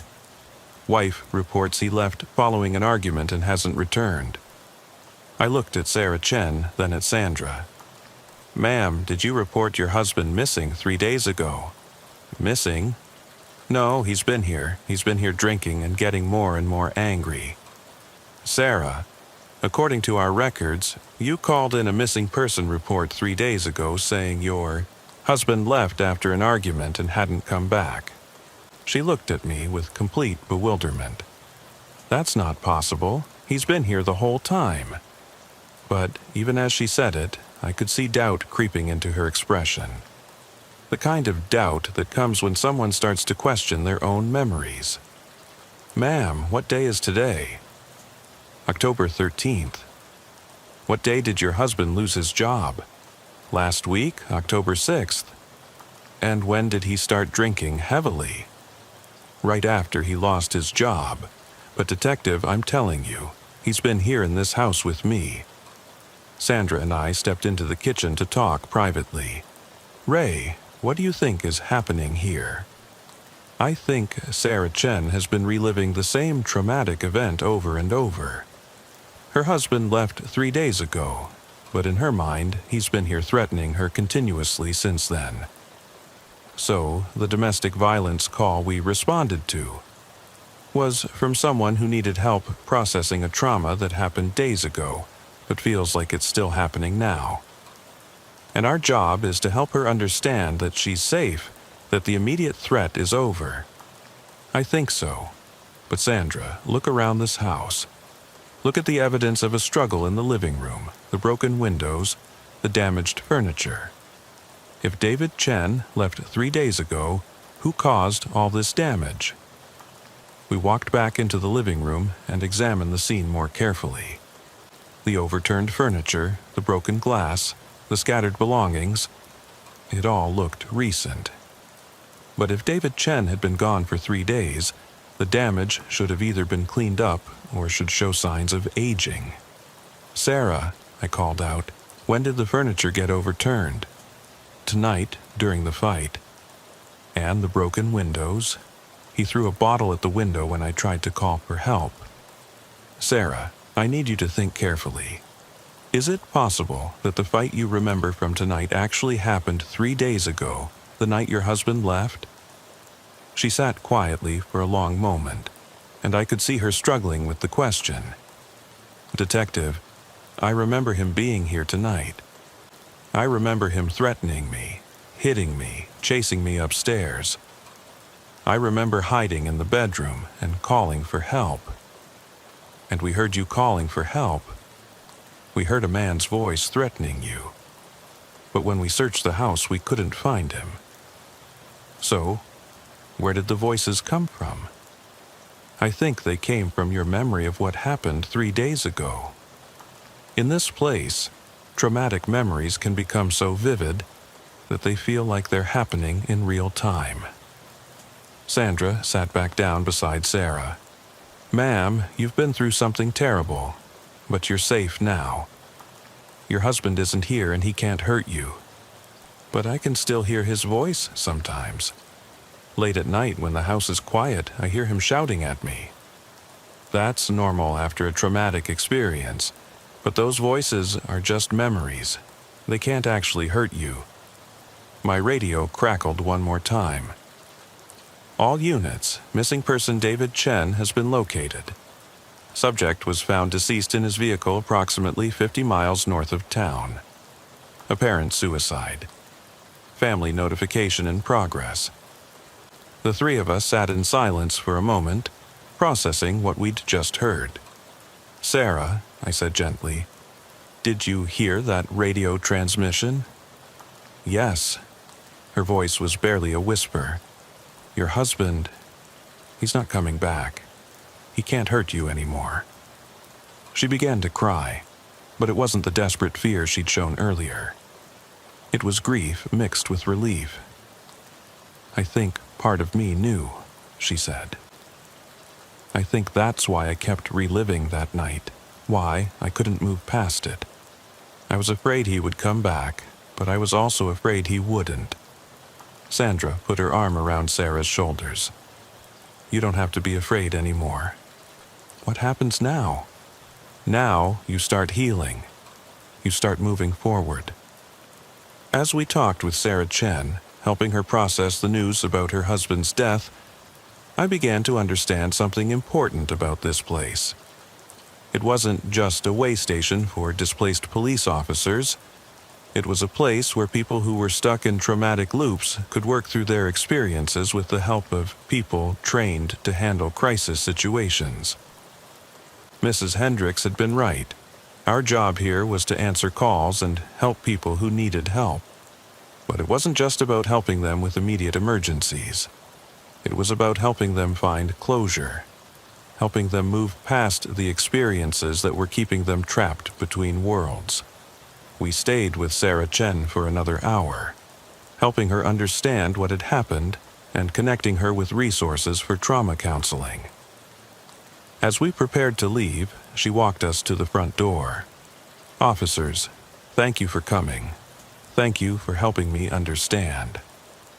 "Sarah, are you going to be all right here by yourself?" "I think so. For the first time in days, I feel like I can breathe. Like the house isn't closing in on me." As we walked back to our patrol cars, I noticed something that hadn't been there when we arrived. Parked across the street was the same dark sedan with no license plates that I'd seen in the courthouse parking lot earlier in the night. "Sandra, Tom, do you see that car?" They both looked where I was pointing. "Yeah, I see it. Looks like the same car that was parked behind the courthouse when we started our shift," Sandra said. "You saw it too." "I noticed it because it looked out of place. Too new and too clean for someone to be parking it behind the courthouse at midnight." Tom was staring at the car with obvious recognition. "I've been seeing that car at every call I've worked tonight. Always parked at a distance, always empty, but it's been following me around. We approached the sedan carefully. The windows were tinted, but as we got closer I could see that there was someone sitting in the driver's seat. A man in what appeared to be a police uniform. I tapped on the driver's side window. The window rolled down to reveal a man about my age, wearing a sheriff's department uniform that looked almost exactly like ours, but with subtle differences in the patches and equipment. "Good evening, officers. I'm Sergeant Murphy, Internal Affairs." Internal Affairs. That explained the unmarked car and the following around. But I'd never heard of a Sergeant Murphy in our department's IA division. "Sergeant, what's your interest in our activities tonight?" "Detective Morrison, I've been monitoring radio transmissions from this sector, and there have been some irregularities that require investigation." "What kind of irregularities?" "Officers responding to calls that aren't in the dispatch log, patrol units operating outside their assigned sectors, and reports of officers interacting with civilians who are listed as deceased in county records." He knew about Mrs. Hendricks, which meant he knew exactly what was happening to us. "Sergeant Murphy, are you here to help us or investigate us?" "Both, Detective. The situation you three have found yourselves in tonight isn't unique. Over the years, we've had several incidents where officers have temporarily crossed over into this parallel space. Most of them find their way back within 24 hours, but some what? Some get lost. They start to prefer this place to their regular duties. Here, every call is meaningful. Every response helps someone who truly needs help. In the regular world, you spend half your time on paperwork and bureaucracy. Here, you're actually making a difference." Tom spoke up. "Are you saying some officers choose to stay here?" "I'm saying some officers lose track of which world they belong in. After weeks or months of answering calls here, they start to forget about their real lives, their real responsibilities. What happens to them? They become permanent residents. They stop trying to get back to their own world, and eventually they can't get back even if they want to." Sandra looked alarmed. "How do we make sure that doesn't happen to us?" "You keep remembering who you are and where you belong. You keep track of how long you've been here, and you don't let yourself get too comfortable with the situation." "How long have we been here?" Sergeant Murphy checked his watch. "According to my timeline, you've been here for about 6 hours. In your world, it's been about 15 minutes. 15 minutes? But we've worked multiple calls, driven all over the county. Time moves differently here. You can spend days in this place and return to your world to find that only minutes have passed. It's part of what makes this place seductive for law enforcement officers. You can accomplish more here in a night than you could in a month of regular police work."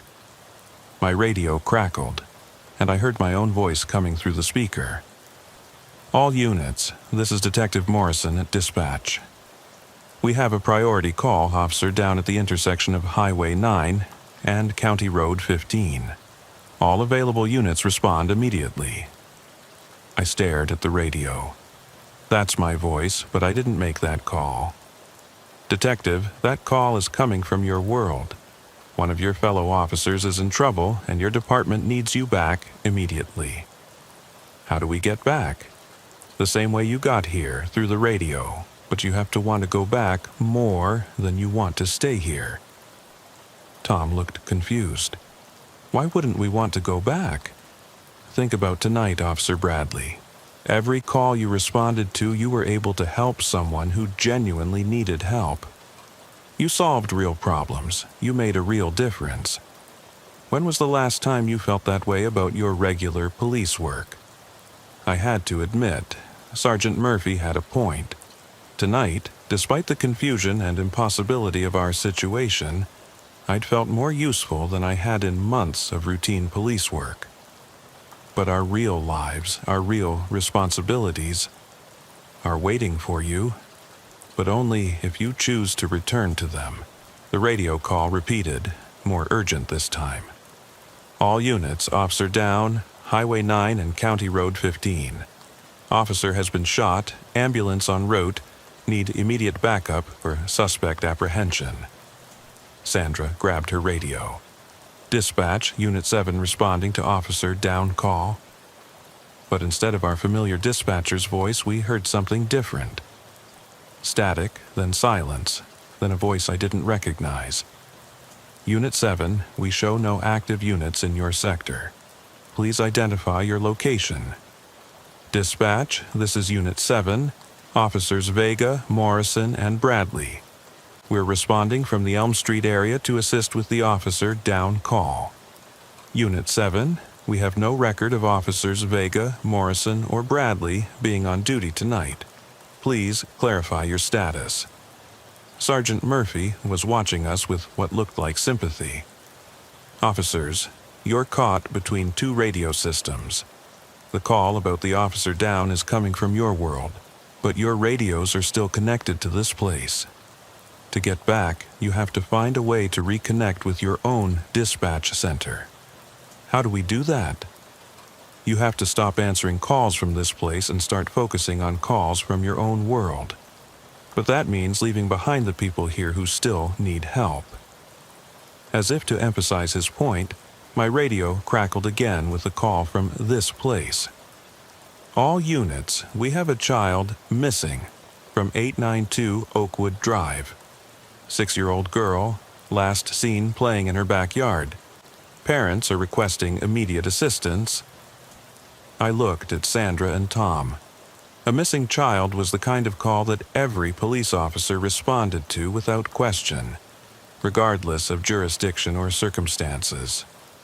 We can't ignore a missing child, Sandra said. Even if it means staying here longer, Sergeant Murphy asked. Even if it means staying here forever, Tom replied. Sergeant Murphy nodded approvingly. That's what I hoped you'd say. Officers, the missing child call is your way back to your own world, but it's also a test. If you can help find that child while maintaining your connection to your own reality, you'll be able to return home. If you get lost in this case, you might never find your way back. What do you mean, maintain our connection to our own reality? Remember who you are, where you really work, who you're responsible to in your real lives. Don't let this place become more real to you than your actual world. The officer down call repeated from our world's radio system, but the missing child call from this place was also repeating, getting more urgent. Officers, we need to make a choice, I said. Do we respond to the officer down call in our world, or do we help find the missing child here? Sandra was already walking toward her patrol car. We help find the child. That's what police officers do. Tom nodded agreement. A missing kid takes priority over everything else. I looked at Sergeant Murphy. Will you still be here when we get back? I'll be here as long as you need me to be. But detective, remember what I told you. Don't lose track of who you are. As we drove toward 892 Oakwood Drive, I tried to hold on to the details of my real life. My name is Ray Morrison. I work for the Millbrook County Sheriff's Department. I've been a police officer for 28 years. I live in a small apartment on the west side of town. I have a cat named Murphy and a truck that needs new tires. But with every mile we drove deeper into this impossible place, those details felt less important than the missing child we were racing to find. 892 Oakwood Drive was a modest, single-story house with a large backyard that bordered on a wooded area. When we arrived, there were already several people gathered in the front yard. The parents, some neighbors, and what appeared to be family members. The scene had the frantic energy that always surrounds a missing child case. A woman in her 30s ran toward us as we got out of our patrol cars. She was crying and barely coherent, but I could make out the essential details. Her 6-year-old daughter, Emma, had been playing in the backyard around 4 p.m. When the mother called her in for dinner at 5:30, Emma was nowhere to be found. "We've searched everywhere," the mother said. "The backyard, the house, the neighbors' yards. She just vanished." The father, a man about the same age as his wife, was more composed but obviously struggling to maintain control. "Emma knows not to leave the yard without permission. She's never done anything like this before." Sandra was already organizing the search. "How long has she been missing?" "About 4 hours now." "Have you contacted anyone else? Other family members? Friends she might have gone to visit?" "We called everyone we could think of. No one has seen her." Tom was examining the backyard, looking for any clues about which direction Emma might have gone. The yard was surrounded by a chain-link fence, but there were several gates that provided access to the wooded area beyond. "Ma'am, was any of these gates left open?" "I don't think so. We always keep them latched because of Emma." But when Tom checked the gates, he found that one of them was not only unlatched, but was hanging open. Beyond the gate was a trail that led into the woods. "Looks like she might have gone into the woods," Tom called out. The mother became even more distressed. "She's afraid of the woods. She would never go in there alone, especially not when it's getting dark." I was about to suggest that we call for additional backup and search dogs when something caught my attention. Standing at the edge of the group of neighbors was a man I recognized. The same man who had been in Mrs. Hendrick's bedroom earlier, the one who had turned out to be Tom Bradley. But Tom was right here beside me, so who was this other person who looked exactly like him? "Sandra, look at that man over there, the one standing by himself near the street." She looked where I was pointing. "Ray, that looks like Tom." "I know, but Tom's right here." We both looked at Tom, who was examining the gate, then back at the man near the street. The resemblance was unmistakable, but there were subtle differences. This other Tom looked older, more tired, and he was wearing a slightly different uniform. "Tom," I called out, "do you see that man over there who looks like you?" Tom looked up from the gate and followed my gaze. When he saw his doppelganger, his face went pale. "Ray, what the hell is that?"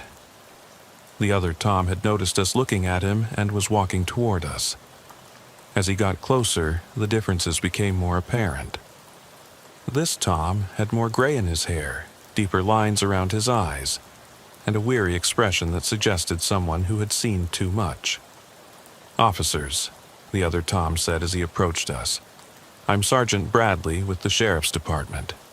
I've been working this missing child case for about 3 months now." "3 months," Sandra said. "But Emma's only been missing for 4 hours. From your perspective, yes. But I've been here longer than you have. Time moves differently for different people in this place. I've been searching for Emma for 3 months, but from her parents' perspective, she disappeared 4 hours ago." Tom stared at his older self with obvious shock. "You're me, aren't you? You're what I become if I stay here too long. I'm one possible version of you. I'm the Tom Bradley who got lost in this place and never found his way back. I've been here for, I'm not sure how long. Years, maybe. I keep responding to calls, helping people, but I can never quite finish any case completely." "What do you mean?" "I find missing children, but they disappear again before I can reunite them with their families. I solve crimes, but the perpetrators vanish before I can arrest them. I help people in crisis, but the crisis always returns. It's like being stuck in a loop where you can almost accomplish your mission, but never quite complete it." I was beginning to understand something disturbing about this place. "So, Emma is really missing, but you've been searching for her for months without finding her?" "I've found her dozens of times. In the woods, at the school, at other houses in the neighborhood.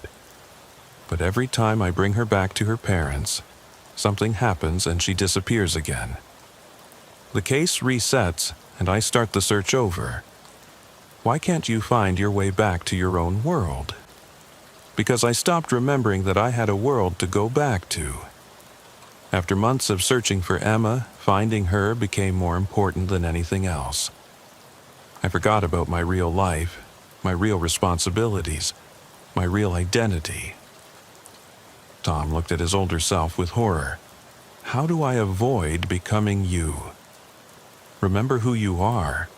Remember that this case, as important as it is, isn't the only thing that matters. Remember that you have a life and a job and responsibilities in your own world. Sandra had been listening to this conversation with growing alarm. So if we search for Emma, we risk getting trapped here like you did. Yes, but if you don't search for her, she'll remain lost forever. And a 6-year-old child lost in the woods. Sergeant Bradley didn't need to finish the sentence. My radio crackled with the officer down call from our world again, more urgent than before. All units, officer down at Highway 9 and County Road 15. Officer critically wounded, suspect fled on foot into wooded area. Need all available units for search and apprehension. I looked at Sandra and Tom, then at Sergeant Bradley. We had 2 missing person cases. A child lost in the woods in this world, and a wounded officer somewhere in our world. Both required immediate response. Sergeant Bradley, is there a way to search for Emma while maintaining our connection to our own world? I don't know. I never figured out how to do it, but maybe you can. Tom, I said to the real Tom, what do you think? Can we search for Emma without losing ourselves? I think we have to try. But we need to keep talking to each other, keep reminding each other who we are and where we belong. Sandra nodded agreement. And we need to set a time limit. If we don't find Emma within a specific time frame, we stop the search and focus on getting back to our own world. How long? 1 hour. If we can't find her in 1 hour, we accept that we're not the officers who are meant to find her. Sergeant Bradley looked at us with something that might have been hope. That's the smartest approach I've heard. I wish I'd thought of it when I first got here. Sergeant, will you help us search? I'll help, but I won't make the same mistake I made before. I won't let finding Emma become more important than everything else. We organized the search systematically, dividing the wooded area into sections and maintaining radio contact with each other. Emma's parents wanted to join the search, but we convinced them to stay near the house in case she returned on her own. The woods behind 892 Oakwood Drive were dense and dark, with thick undergrowth that made movement difficult. There were several trails, some obviously maintained, and others that looked like they'd been created by animals or children playing. We each took a different trail, maintaining visual or radio contact with each other.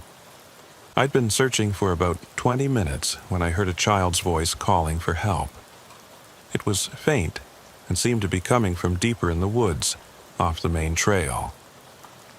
All units, I think I hear Emma calling for help. About half a mile into the woods, east of the main trail. Copy, Detective Morrison. We're converging on your location. I followed the sound of the voice through increasingly thick undergrowth. The voice seemed to be getting closer, but also more urgent, like a child who was genuinely frightened and calling for help. Emma? This is Detective Morrison with the police. Keep calling out so I can find you.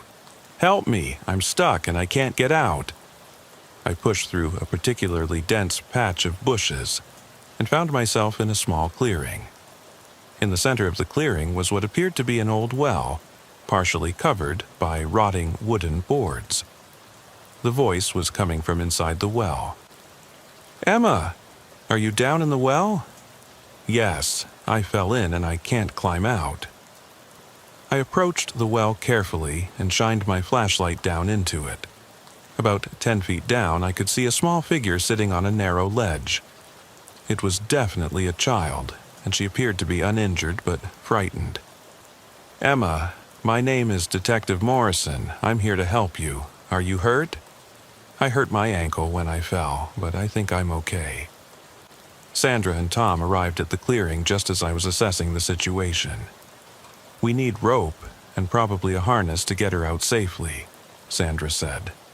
"I've got rope in my patrol car," Tom said. "I'll go get it." While Tom went for the rope, Sandra and I talked to Emma to keep her calm and assess her condition. She was scared but alert, and she seemed to have only minor injuries from her fall.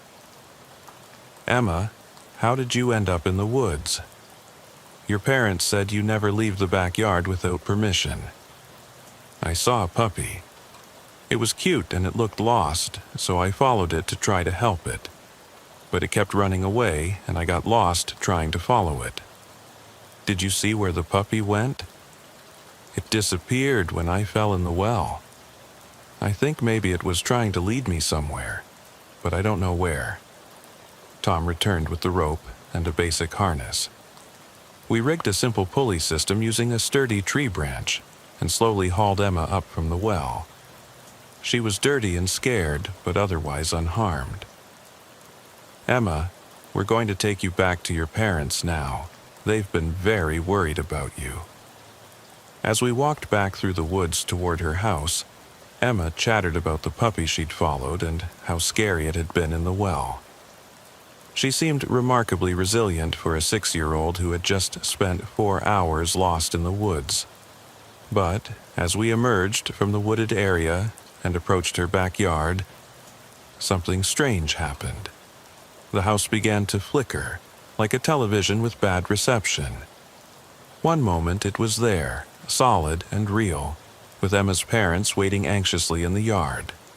The next moment it seemed translucent, and I could see through it to an empty lot with no house at all. "What's happening?" Sandra asked. "Emma," I said, kneeling down to her level, "I need to ask you something important. Do you remember falling into the well?" "Yes, it was scary." "Do you remember anything before that? Before you saw the puppy?" She thought for a moment, her face scrunched up in concentration. "I remember playing in the backyard. Mommy called me for dinner, but I wanted to keep playing. And then what? And then I think I had a bad dream. In the dream, I got lost in the woods and fell in a well, and nobody could find me." The house flickered again, and this time it stayed translucent. I could see Emma's parents in the yard, but they looked different. Older, more tired, wearing black clothes like they were attending a funeral. "Emma," I said gently, "what if it wasn't a dream? What if you really did get lost in the woods? But you found me, so I'm not lost anymore. But what if you got lost a long time ago, and you've been lost ever since?" She looked at me with the kind of confusion that children show when adults are trying to explain something too complicated for them to understand. "I don't understand." Sergeant Bradley appeared beside us, having followed our trail back from the woods. "Detective Morrison, she's been lost for 3 months. Not 4 hours, not one night, 3 months." "What do you mean?" "Emma disappeared from her backyard 3 months ago. Her parents have been searching for her ever since. The house you see flickering, that's the real house where her real parents are holding a memorial service for their missing daughter." I looked at the child beside me, so alive and present and real. But she's right here. She's here because she doesn't understand that she's lost. In her mind, she just went exploring in the woods and had a scary adventure. She doesn't realize that she never made it home. So, what are we supposed to do? Help her understand. Help her remember what really happened. And help her find her way to wherever children go when they can't find their way home. Emma was listening to our conversation with growing alarm. "I want to go home now. I want my mommy and daddy." "Emma," Sandra said, kneeling down beside her, We're going to help you get home. But first, I need you to think very carefully about the puppy you followed into the woods. It was brown and white, and it looked friendly. And where did you first see it? In my backyard. It was sniffing around the fence. What happened when you tried to pet it? Emma's expression became uncertain. I reached for it, and then what? And then I think I fell down. There was a hole in the ground near the fence, and I fell into it. The house flickered one more time, and then became solid again. But now it looked different. Older, more weathered, with overgrown landscaping and boarded-up windows. The parents in the yard were gone. Emma, I said, what if the hole you fell into wasn't in your backyard? What if it was the well in the woods? But how did I get from my backyard to the woods? What if the puppy you followed wasn't real? What if it was something your mind created to help you understand what happened? She looked at me with the devastating clarity that children sometimes have. Are you saying I'm dead? I'm saying you're lost, and you've been lost for a long time. But being lost doesn't mean you're dead. It just means you need help finding your way to where you're supposed to be. Where am I supposed to be? Sandra took Emma's hand. We don't know exactly, but we know it's not here, in this in-between place where things are confusing and nothing quite makes sense. Will I see my mommy and daddy again? I think so, but maybe not in the way you expect. Emma was quiet for a long moment, processing what we told her. Then she said, if I'm lost and you found me, can you help me get unlost? We're going to try. Tom had been listening to this conversation while monitoring our radio. Ray, we're getting that officer down call again, more urgent than before. How much time do we have left on our 1-hour limit? About 15 minutes. I looked at Emma, then at Sergeant Bradley. Sergeant, you've been searching for Emma for 3 months. Have you ever figured out how to help her move on? Number. Every time I get close to understanding what she needs, the case resets and we start over. What if the problem isn't that you can't solve the case? What if the problem is that you're not the right person to solve it? What do you mean? You said you've been here for years, responding to cases but never quite completing them. What if you've been trying to solve the wrong cases? What if your real job here isn't to find Emma but to help other officers avoid getting trapped like you did? Sergeant Bradley stared at me. You think my purpose here is to be a warning. I think your purpose here is to help officers like us learn how to help people without losing ourselves in the process. And Emma? Maybe Emma's case can only be solved by officers who are still connected to their own world. Officers who can help her understand the difference between being lost in this place and being lost in the real world. Emma tugged on my sleeve. Detective Morrison, if I'm lost, can you call my real mommy and daddy and tell them where I am? I looked at my radio. The officer down call from our world was getting more urgent, but there was something else coming through the static. A different call in a woman's voice. All units, we have a missing child case at 892 Oakwood Drive. 6-year-old Emma Matthews, missing for 3 months. Parents are requesting any updates on the search. Emma Matthews. I looked at Emma, and she nodded. That's my real name, Emma Matthews. Emma, that call is coming from our world. Your real parents are still looking for you. Can you tell them I'm okay? We can try, but Emma, to do that, you might have to let go of this place. You might have to stop being lost here so that you can be found there. I don't understand. Sandra knelt down beside Emma again.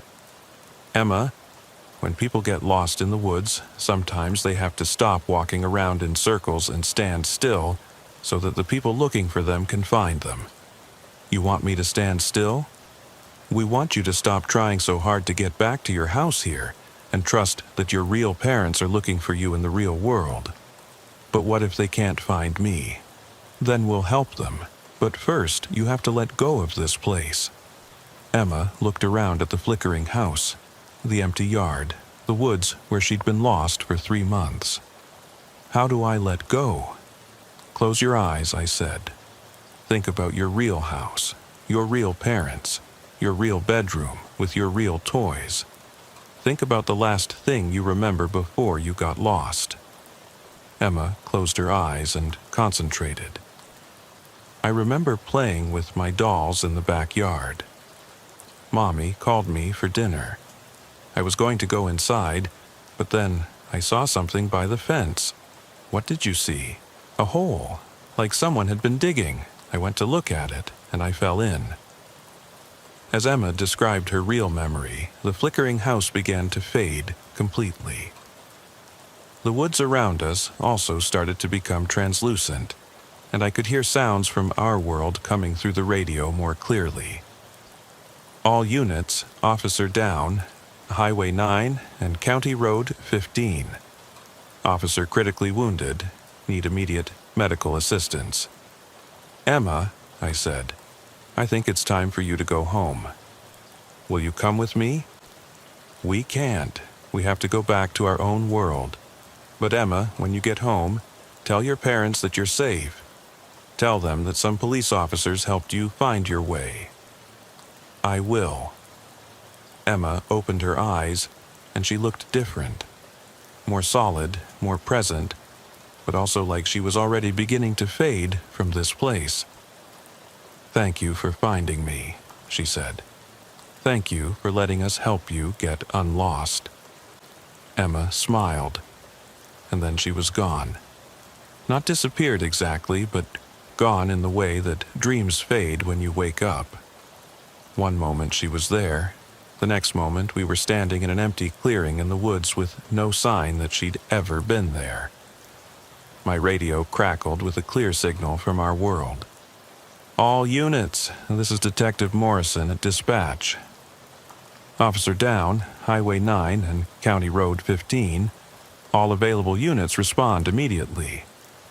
That was my voice, but it was coming from the dispatch center in our world. Ray, Sandra said, I think it's time to go home. Tom nodded.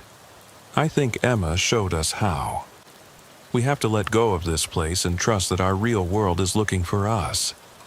Sergeant Bradley was still with us, watching as we prepared to leave. Officers, thank you. For the first time in years, I feel like I helped complete a case. Sergeant, what will you do now? I think I'll keep helping other officers who get lost here. Help them find their way back before they make the same mistakes I made. Are you sure you don't want to try to get back to your own world? He shook his head. I've been here too long. This is my world now. But knowing that Emma found her way home, that's enough for me. We said goodbye to Sergeant Bradley and walked back through the woods toward our patrol cars. But instead of emerging at 892 Oakwood Drive, we found ourselves back at Mrs. Hendricks' house. Mrs. Hendricks was waiting for us on her porch, smiling like she'd expected us to return. Officers, did you help the people who needed help? We tried to, I said. Then you're ready to go home. Mrs. Hendricks, what about you? Don't you want to move on too? Oh, I think I will. Eventually. But right now I'm needed here. There are always officers who get lost between worlds, and someone needs to be here to offer them coffee and explain what's happening. She handed each of us a cup of coffee, just like she had hours earlier. But this time the coffee tasted different. Familiar, like the coffee from the dispatch center in our world. Mrs. Hendricks, thank you for everything. Thank you for remembering that your job isn't just to help people, but to find your way back to the people who need you in your own world. We got into our patrol cars, and I picked up my radio. Dispatch, this is Detective Morrison, Officers Vega and Bradley responding to Officer Down call at Highway 9 and County Road 15. Copy, Detective Morrison. Be advised, Officer Jackson has been shot in the leg, but is conscious and alert.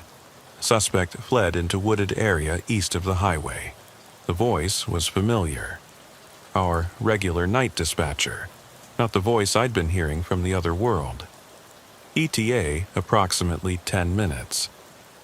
As we drove toward Highway 9, I could see the first light of dawn beginning to appear on the horizon. According to my watch, it was 6:45 a.m., which meant our shift was almost over, but according to the radio, it was still the middle of the night. "Sandra, Tom, what time do you show?" 6:45 a.m., Sandra replied, but the radio traffic suggests it's still nighttime. Maybe time really does move differently between the two places. When we arrived at the scene of the officer down call, we found Officer Jackson sitting in his patrol car with a bandage around his leg. He was alert and talking to the EMTs who were treating his wound. "Jackson, what happened?" Routine traffic stop turned into a shooting. Subject fled on foot into the woods about 20 minutes ago. I called for backup, but dispatch said all units were busy with other calls. "We're here now. Can you describe the suspect?" "White male, maybe 30 years old, wearing dark clothing. He had a handgun, probably a .38. Tom was already organizing a search of the wooded area." "Ray, this feels familiar." "Like we've done this before?" "Like we know how to do this because we just spent the night learning how to search for people in the woods." The search for the suspect took about an hour, but we found him hiding in a drainage ditch about half a mile from the highway. He surrendered without further incident, and we were able to recover his weapon. As we processed the arrest, I realized something important. The skills we developed during our night in the other world, the careful communication, the systematic search procedures, the ability to stay focused while dealing with impossible situations, had made us better at our real job. "Sandra, Tom, how do you feel about the night we just had?" "Like it was the most important training we've ever received," Sandra said. "Like we learned something about why we became police officers in the first place," Tom added. "Do you think it really happened?" "I think it doesn't matter whether it really happened. What matters is that we helped people who needed help, and we learned how to do our job better." Our shift ended at 7 a.m., and as I walked back to the dispatch center to complete my paperwork, I thought about Mrs. Hendricks and Sergeant Bradley and Emma Matthews. Were they real people we'd helped? Or were they manifestations of our own need to find meaning in our work? I decided it didn't matter. What mattered was that we'd answered every call, we'd helped everyone who needed help, and we'd found our way back to where we belonged. As I sat down at my desk in the dispatch center, I noticed something that made me smile. On my desk was a cup of coffee, still warm, with a note beside it. "Thank you for everything. Mrs. H. Double quote." I picked up the coffee and took a sip. It tasted exactly like the coffee Mrs. Hendricks had served us in her impossible house between worlds. Maybe the night had been real after all. Or maybe that wasn't the right question to ask. Maybe the right question was, when the next impossible call comes through the radio, will we be ready to answer it? I finished my coffee, completed my paperwork, and went home to my small apartment on the west side of town. My cat Murphy was waiting for me, as always, and my truck still needed new tires. But something had changed. For the first time in years, I felt like I remembered why I'd become a police officer. Not for the authority or the excitement, but for the opportunity to help people when they needed help most. And I knew that the next time the radio crackled with an impossible call from an impossible place, I'd be ready to answer it. Because that's what police officers do. We answer the calls, all of them. Even the ones that don't make sense. Even the ones that take us places we never expected to go. Even the ones that teach us who we really are. 6 months later, I was working another night shift when the radio crackled with static. That familiar rhythmic pattern, like breathing, like Morse code that almost made sense but never quite resolved into anything you could understand. In the time since our experience in the between world, things had changed at the department. Sandra had been promoted to detective and was working more complex cases with a confidence I'd never seen in her before. Tom had requested additional training in search and rescue operations and had become our go-to officer for missing person cases. And me? I'd started keeping a different kind of log, noting the calls that didn't quite make sense, the officers who temporarily lost radio contact, the cases that seemed to resolve themselves in ways that defied explanation. I'd also started paying closer attention to the coffee in the dispatch center. Every few weeks, I'd come in to find a fresh pot brewing with a note that simply said, "For the night shift." No one ever claimed responsibility for making it, but it always tasted exactly like the coffee Mrs. Hendricks had served us in her impossible kitchen. Dispatch, this is Unit 15. I'm getting some weird radio interference, and I think I might be lost. Unit 15 was Officer Martinez, a rookie who'd joined the department just a month earlier.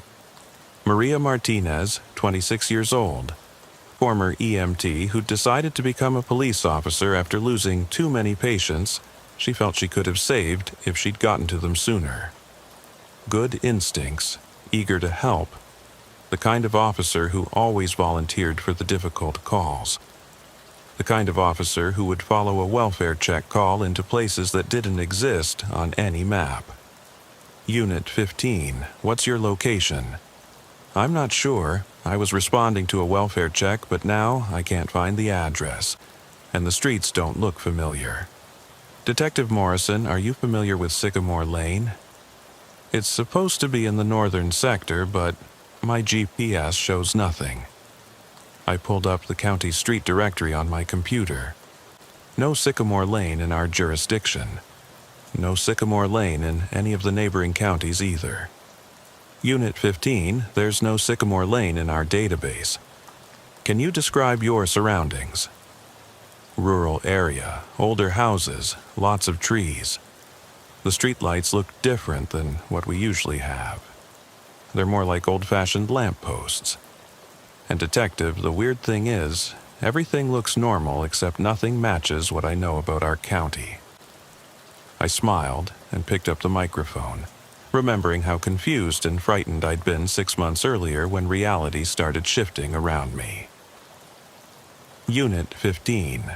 This is Detective Morrison. I'm going to help you through this. First, I need you to stay calm and remember who you are and where you belong. Detective Morrison, I think I might be going crazy. I just met an elderly woman who's supposed to be dead, and she served me coffee and told me I was in an in-between place. She knew my name, knew about my background as an EMT, and she said I was there because someone needed help. Mrs. Hendricks was still there, still serving coffee to lost officers, still explaining the impossible with the patience of someone who had all the time in the world. I wondered if she remembered Sandra and Tom and me, or if each group of officers was a new experience for her. Unit 15, you're not going crazy. You're exactly where you need to be. The woman you met, was her name Mrs. Hendricks? Yes, Ruth Hendricks. She said she'd been waiting for someone like me, someone with medical training. Detective, how did you know that? Because I've been there, Officer Martinez. I know exactly what you're experiencing. Now, tell me about the welfare check call. Who asked you to respond? That's just it, Detective. There's no record of the call in dispatch, but someone definitely needs help. Mrs. Hendricks said there's a man about 2 streets over who's been having chest pains for hours but is too proud to call for an ambulance. She said he lives alone and doesn't trust hospitals, but he might trust a police officer who used to be an EMT. That was new. In our experience, the calls had been about existing emergencies. Mrs. Hendricks dealing with an intruder, Sarah Chen trapped in her traumatic loop, Emma Matthews lost in the woods. But this sounded like Mrs. Hendricks was actively recruiting Officer Martinez for a specific case that required her particular skills. Officer Martinez, do you remember your training as an EMT? Do you remember why you became a police officer? Yes, sir. I wanted to help people, but I wanted to be able to respond to situations before they became medical emergencies. I wanted to be the person who could intervene early, maybe prevent some of the tragedies I saw as an EMT. Then help them, Officer Martinez. Answer the call, help whoever needs help, and remember that your job is to find your way back to the people who need you in your own world. But Martinez, I need you to listen carefully to what I'm about to tell you. I'm listening, Detective. You're in a place that exists between our world and somewhere else. Time moves differently there, and the rules of reality are more flexible. You can help people there, and you should help people there, but you have to remember that you belong here in our world, with our department. How do I remember that? Keep talking to me. Check in every 30 minutes, tell me what you're doing, who you're helping, and don't let yourself get too comfortable there. The moment you start thinking that the between world is more important than our world, you risk getting stuck there permanently. Detective, have other officers gotten stuck there? I thought about Sergeant Bradley, the older version of Tom who had been searching for Emma Matthews for months, who had given up trying to return to his own world. Yes, some officers find that place so fulfilling, so meaningful, that they forget about their real lives. They become permanent residents, helping other lost officers but never finding their way home. What about you, Detective? How did you get back? We helped a little girl find her way home, and in the process, we learned how to find our own way home. The key is remembering that helping people in the between world is important, but so is returning to help people in our world. Copy that, Detective. I'm going to go check on this man with chest pains. I'll radio in again in 30 minutes. Unit 15. One more thing. If you meet any other officers there, especially a Sergeant Bradley, tell him that Detective Morrison sends his regards and that Emma Matthews made it home safely. Will do, Detective. The radio fell quiet, and I settled in to wait for Officer Martinez's next check-in. I poured myself a cup of coffee from the mysteriously appearing pot, and noticed that tonight it tasted different, slightly sweeter, with a hint of cinnamon, like the kind of coffee you'd serve to someone who was about to face a difficult challenge. 30 minutes later, right on schedule, Officer Martinez's voice crackled through the radio. Dispatch, Unit 15 checking in. I found the man Mrs. Hendricks told me about. Harold Peterson, 78 years old, diabetic with a history of heart problems. He'd been having chest pains for about 6 hours, but was afraid to call for help because he couldn't afford another hospital bill. What's his condition? Stable now. I was able to convince him to let me check his vitals and give him his heart medication that he'd been skipping to make it last longer. His pain has decreased significantly, and his color is better. But Detective, here's the strange part. While I was with him, he told me about his granddaughter who lives in our county, lives at 1847 Pine Street. I checked the address. 1847 Pine Street was a real address in our jurisdiction, in the southern sector. That's a real address, Martinez. What about the granddaughter? Mr. Peterson said she's been calling him every day for the past month, worried because he hasn't been answering his phone. He said his phone was shut off because he couldn't pay the bill, but he's been too proud to tell her. He asked me to call her and let her know he's okay. Did you get her number? Yes. And Detective, when I called her from Mr. Peterson's landline, she was real. She answered immediately, said she'd been frantically worried about her grandfather. She's driving up from our county tomorrow to check on him and help him with his bills. This was different from our experience. Officer Martinez wasn't just helping someone in the between world. She was facilitating a connection between the between world and our real world. The granddaughter existed in our reality, but her grandfather existed in the space between worlds. Martinez, that's excellent work. How do you feel about the experience so far? Honestly, Detective, it feels more real than most of the calls I've worked in our world. Mr. Peterson really needed help, and I was able to provide exactly the kind of help he needed. Mrs. Hendricks said there are other people in the area who need assistance, people who've been overlooked or forgotten. That was the danger. The sense that the work in the between world was more meaningful, more direct, more immediately helpful than the routine police work in our reality. Officer Martinez, remember what I told you about staying grounded in our world. The work you're doing there is important, but so is the work we do here. I understand, Detective, but can I ask you something? When you were there, didn't you feel like you were finally doing the job you'd always wanted to do? Helping people who really needed help? Making a real difference? Yes, I did. And that's exactly why you need to be careful. The between world can become addictive for people in our profession. It offers everything we wish our regular job could be: meaningful calls, grateful citizens, immediate results. But Martinez, think about why you became a police officer in the first place. To help people before situations became critical. And where are most of the people who need that kind of help? In our world, in our county. Exactly. The between world is important, but it's not a replacement for our real responsibilities. Copy that, Detective. Mrs. Hendricks mentioned there's one more person who needs help tonight, and then she said I should be ready to return home. Something about a young woman who's been in a car accident but is afraid to go to the hospital because she's undocumented and worried about being reported to immigration. That sounded like exactly the kind of case Officer Martinez would excel at. Her EMT background and her natural empathy would be perfect for helping someone who was both medically and emotionally vulnerable. Martinez, help her.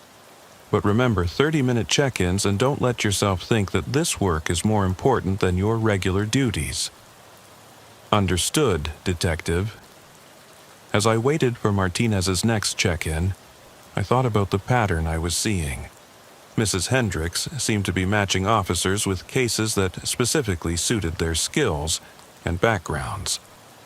Sandra, Tom, and I had been given cases that taught us about working together and maintaining our connection to reality. Officer Martinez, with her medical background, was being given cases that required both law enforcement and medical skills. It made me wonder, was Mrs. Hendricks consciously training officers, or was the between world itself somehow responsive to what each officer needed to learn?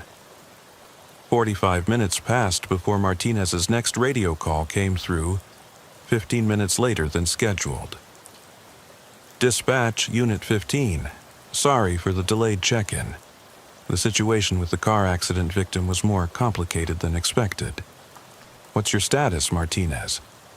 Maria Santos, 23 years old, undocumented immigrant from El Salvador. She'd been in a minor car accident about 4 hours ago, but left the scene because she was afraid of being arrested.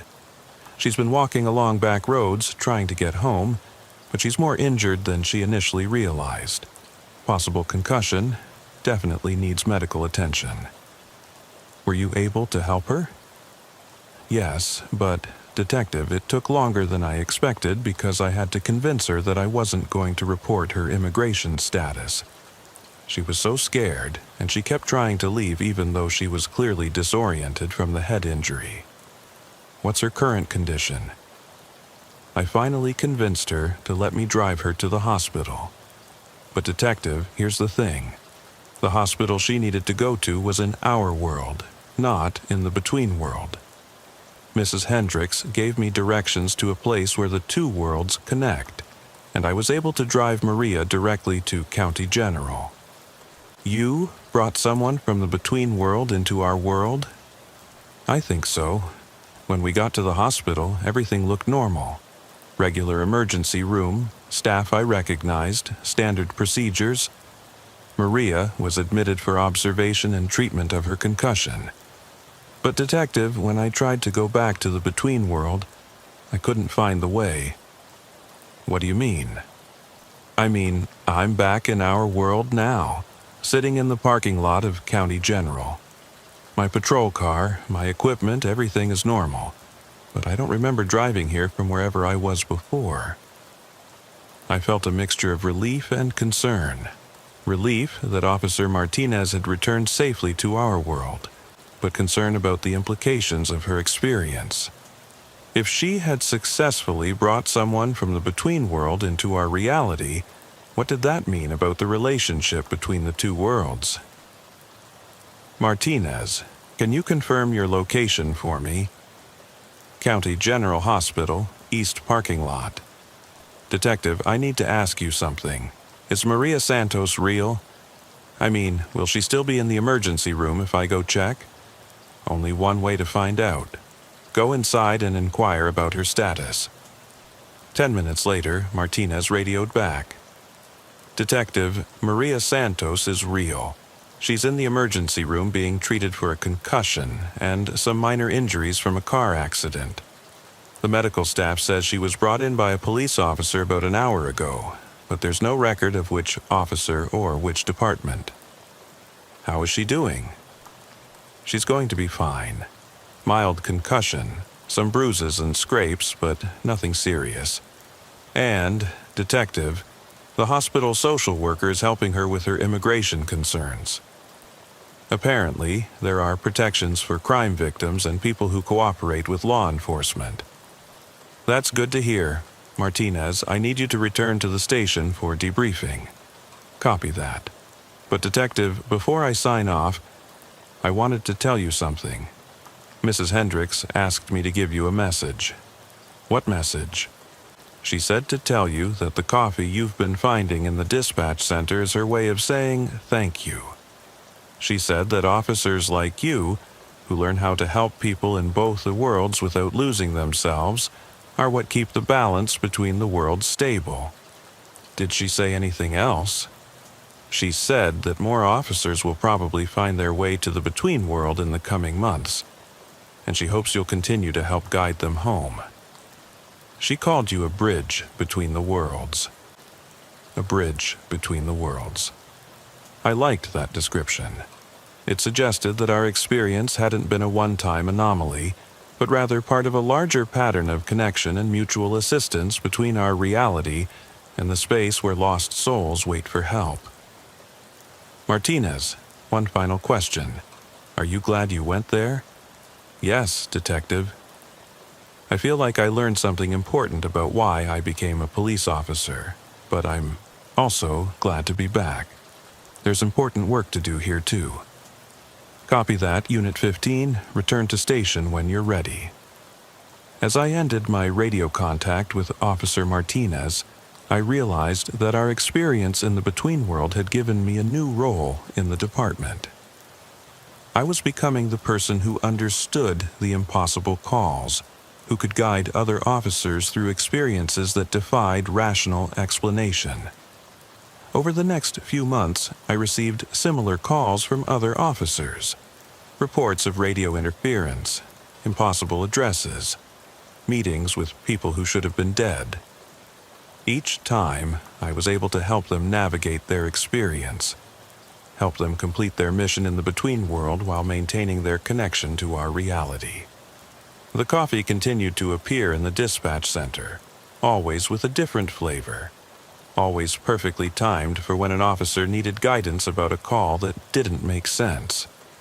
And sometimes, late at night when the radio was quiet, I could hear that familiar rhythmic static, not threatening or confusing anymore, but almost like a heartbeat, reminding me that there were always people who needed help, in all worlds. I never saw Mrs. Hendricks again, but I felt her presence in the work we did. Every officer who successfully returned from the between world came back changed, more compassionate, more dedicated, more aware of the real purpose behind the badge they wore. Sandra was right when she said our experience had been the most important training we'd ever received. But I was beginning to understand that it wasn't just training, it was a calling. Some officers are meant to serve as bridges between worlds, helping both the living and the lost find their way to where they belong. And sometimes, late at night in the dispatch center, when I'm sipping coffee that tastes like home and listening to the radio chatter of officers doing their jobs in our ordinary, extraordinary world, I smile and think about Mrs. Hendricks serving coffee to another lost officer, explaining patiently that some calls take us places we never expected to go. Because that's what police officers do. We answer the calls, all of them, even the impossible ones, especially the impossible ones. Because sometimes the most important part of finding your way home is helping someone else find theirs.